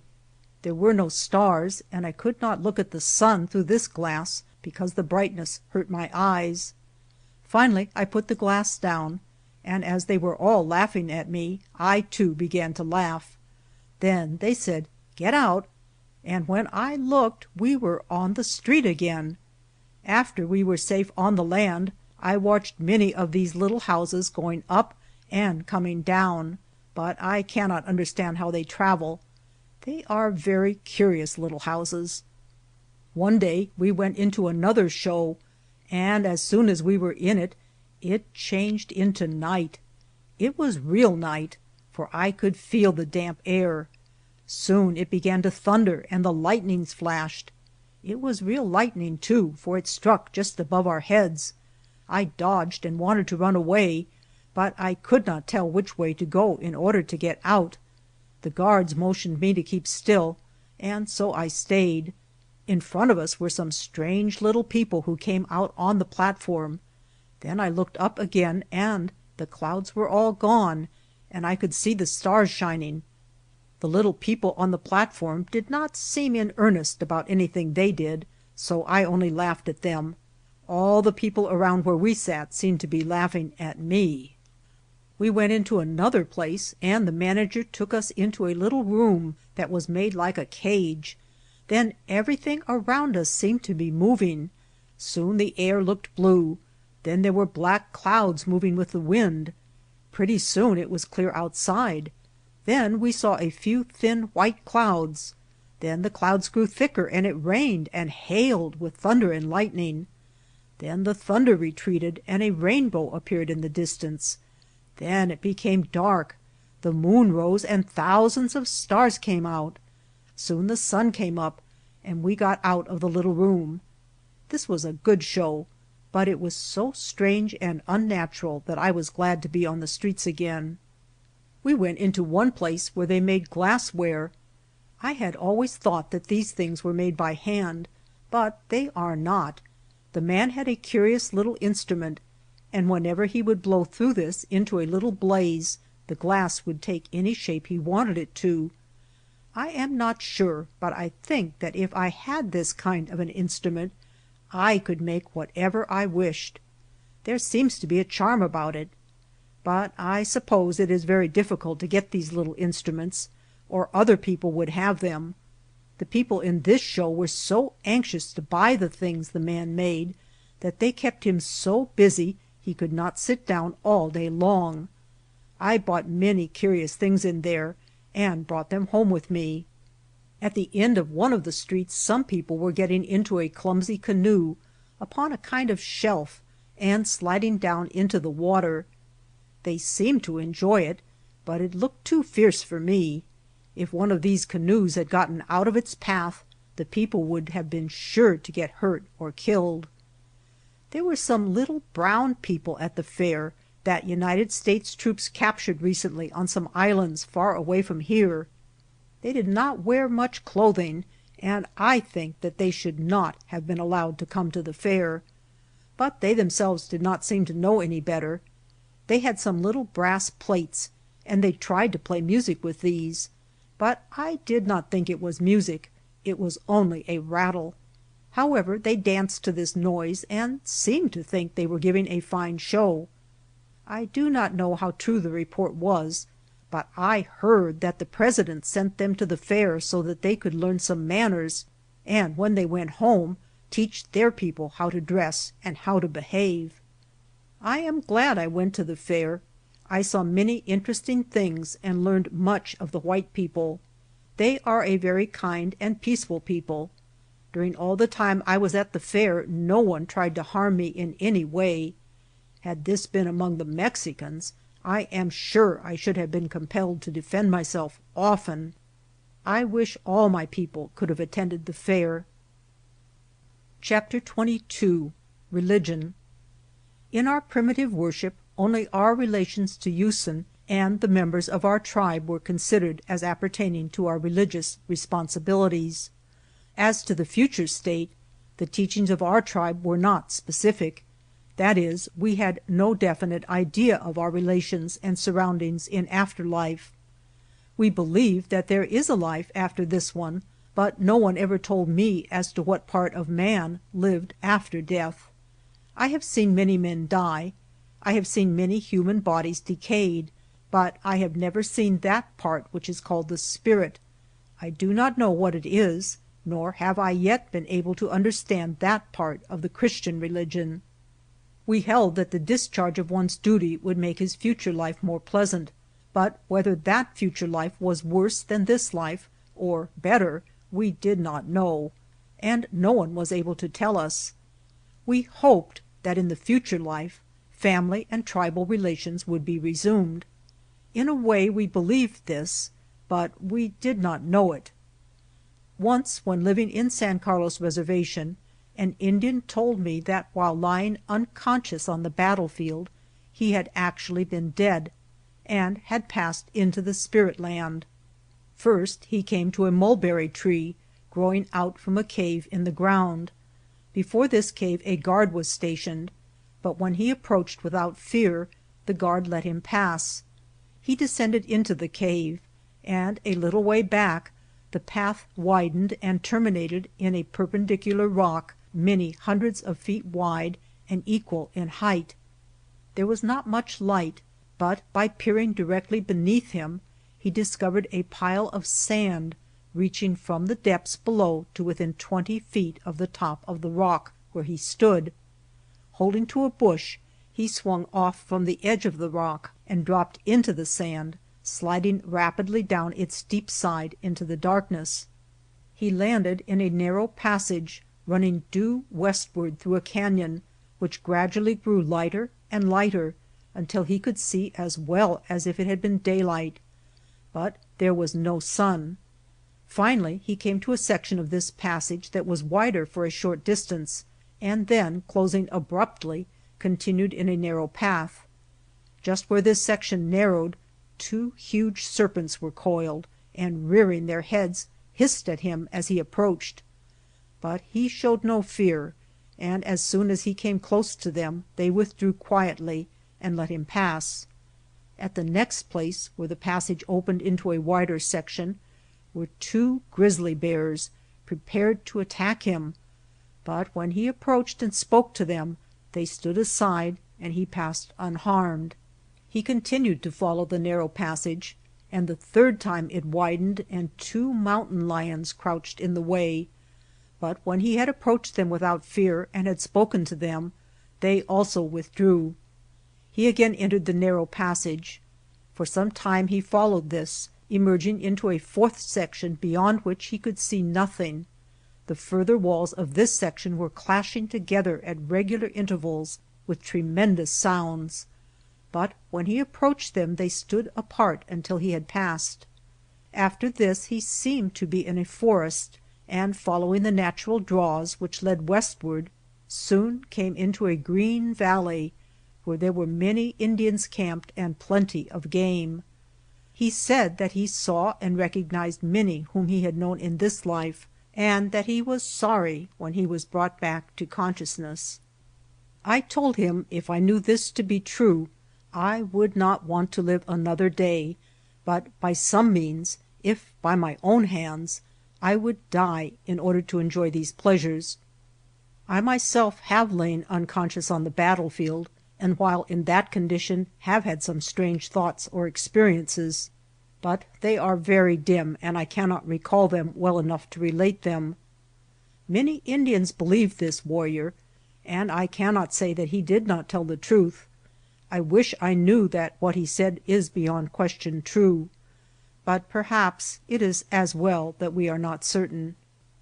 Since my life as a prisoner has begun, I have heard the teachings of the white man's religion, and in many respects believe it to be better than the religion of my fathers. However, I have always prayed, and I believe that the Almighty has always protected me. Believing that in a wise way it is good to go to church, and that associating with Christians would improve my character, I have adopted the Christian religion. I believe that the church has helped me much during the short time I have been a member. I am not ashamed to be a Christian, and I am glad to know that the President of the United States is a Christian, for without the help of the Almighty I do not think he could rightly judge in ruling so many people. I have advised all of my people who are not Christians to study that religion, because it seems to me the best religion in enabling one to live right. Chapter 23. Hopes for the Future. I am thankful that the President of the United States has given me permission to tell my story. I hope that he and those in authority under him will read my story and judge whether my people have been rightly treated. There is a great question between the Apaches and the government. For 20 years we have been held prisoners of war under a treaty which was made with General Miles on the part of the United States government and myself as the representative of the Apaches. That treaty has not at all times been properly observed by the government, although at the present time it is being more nearly fulfilled on their part than heretofore. In the treaty with General Miles we agreed to go to a place outside of Arizona and learn to live as the white people do. I think that my people are now capable of living in accordance with the laws of the United States, and we would, of course, like to have the liberty to return to that land which is ours by divine right. We are reduced in numbers, and having learned how to cultivate the soil, would not require so much ground as was formerly necessary. We do not ask all of the land which the Almighty gave us in the beginning, but that we may have sufficient lands there to cultivate. What we do not need we are glad for the white men to cultivate. We are now held on Comanche and Kiowa lands, which are not suited to our needs. These lands and this climate are suited to the Indians who originally inhabited this country, of course, but our people are decreasing in numbers here, and will continue to decrease unless they are allowed to return to their native land. Such a result is inevitable. There is no climate or soil which to my mind is equal to that of Arizona. We could have plenty of good cultivating land, plenty of grass, plenty of timber, and plenty of minerals in that land which the Almighty created for the Apaches. It is my land, my home, my father's land. to which I now ask to be allowed to return. I want to spend my last days there and be buried among those mountains. If this could be, I might die in peace, feeling that my people, placed in their native homes, would increase in numbers rather than diminish as at present, and that our name would not become extinct.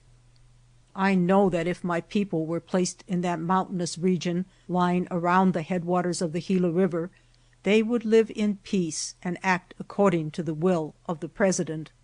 They would be prosperous and happy in tilling the soil and learning the civilization of the white men, whom they now respect. Could I but see this accomplished, I think I could forget all the wrongs that I have ever received, and die a contented and happy old man. But we can do nothing in this matter ourselves. We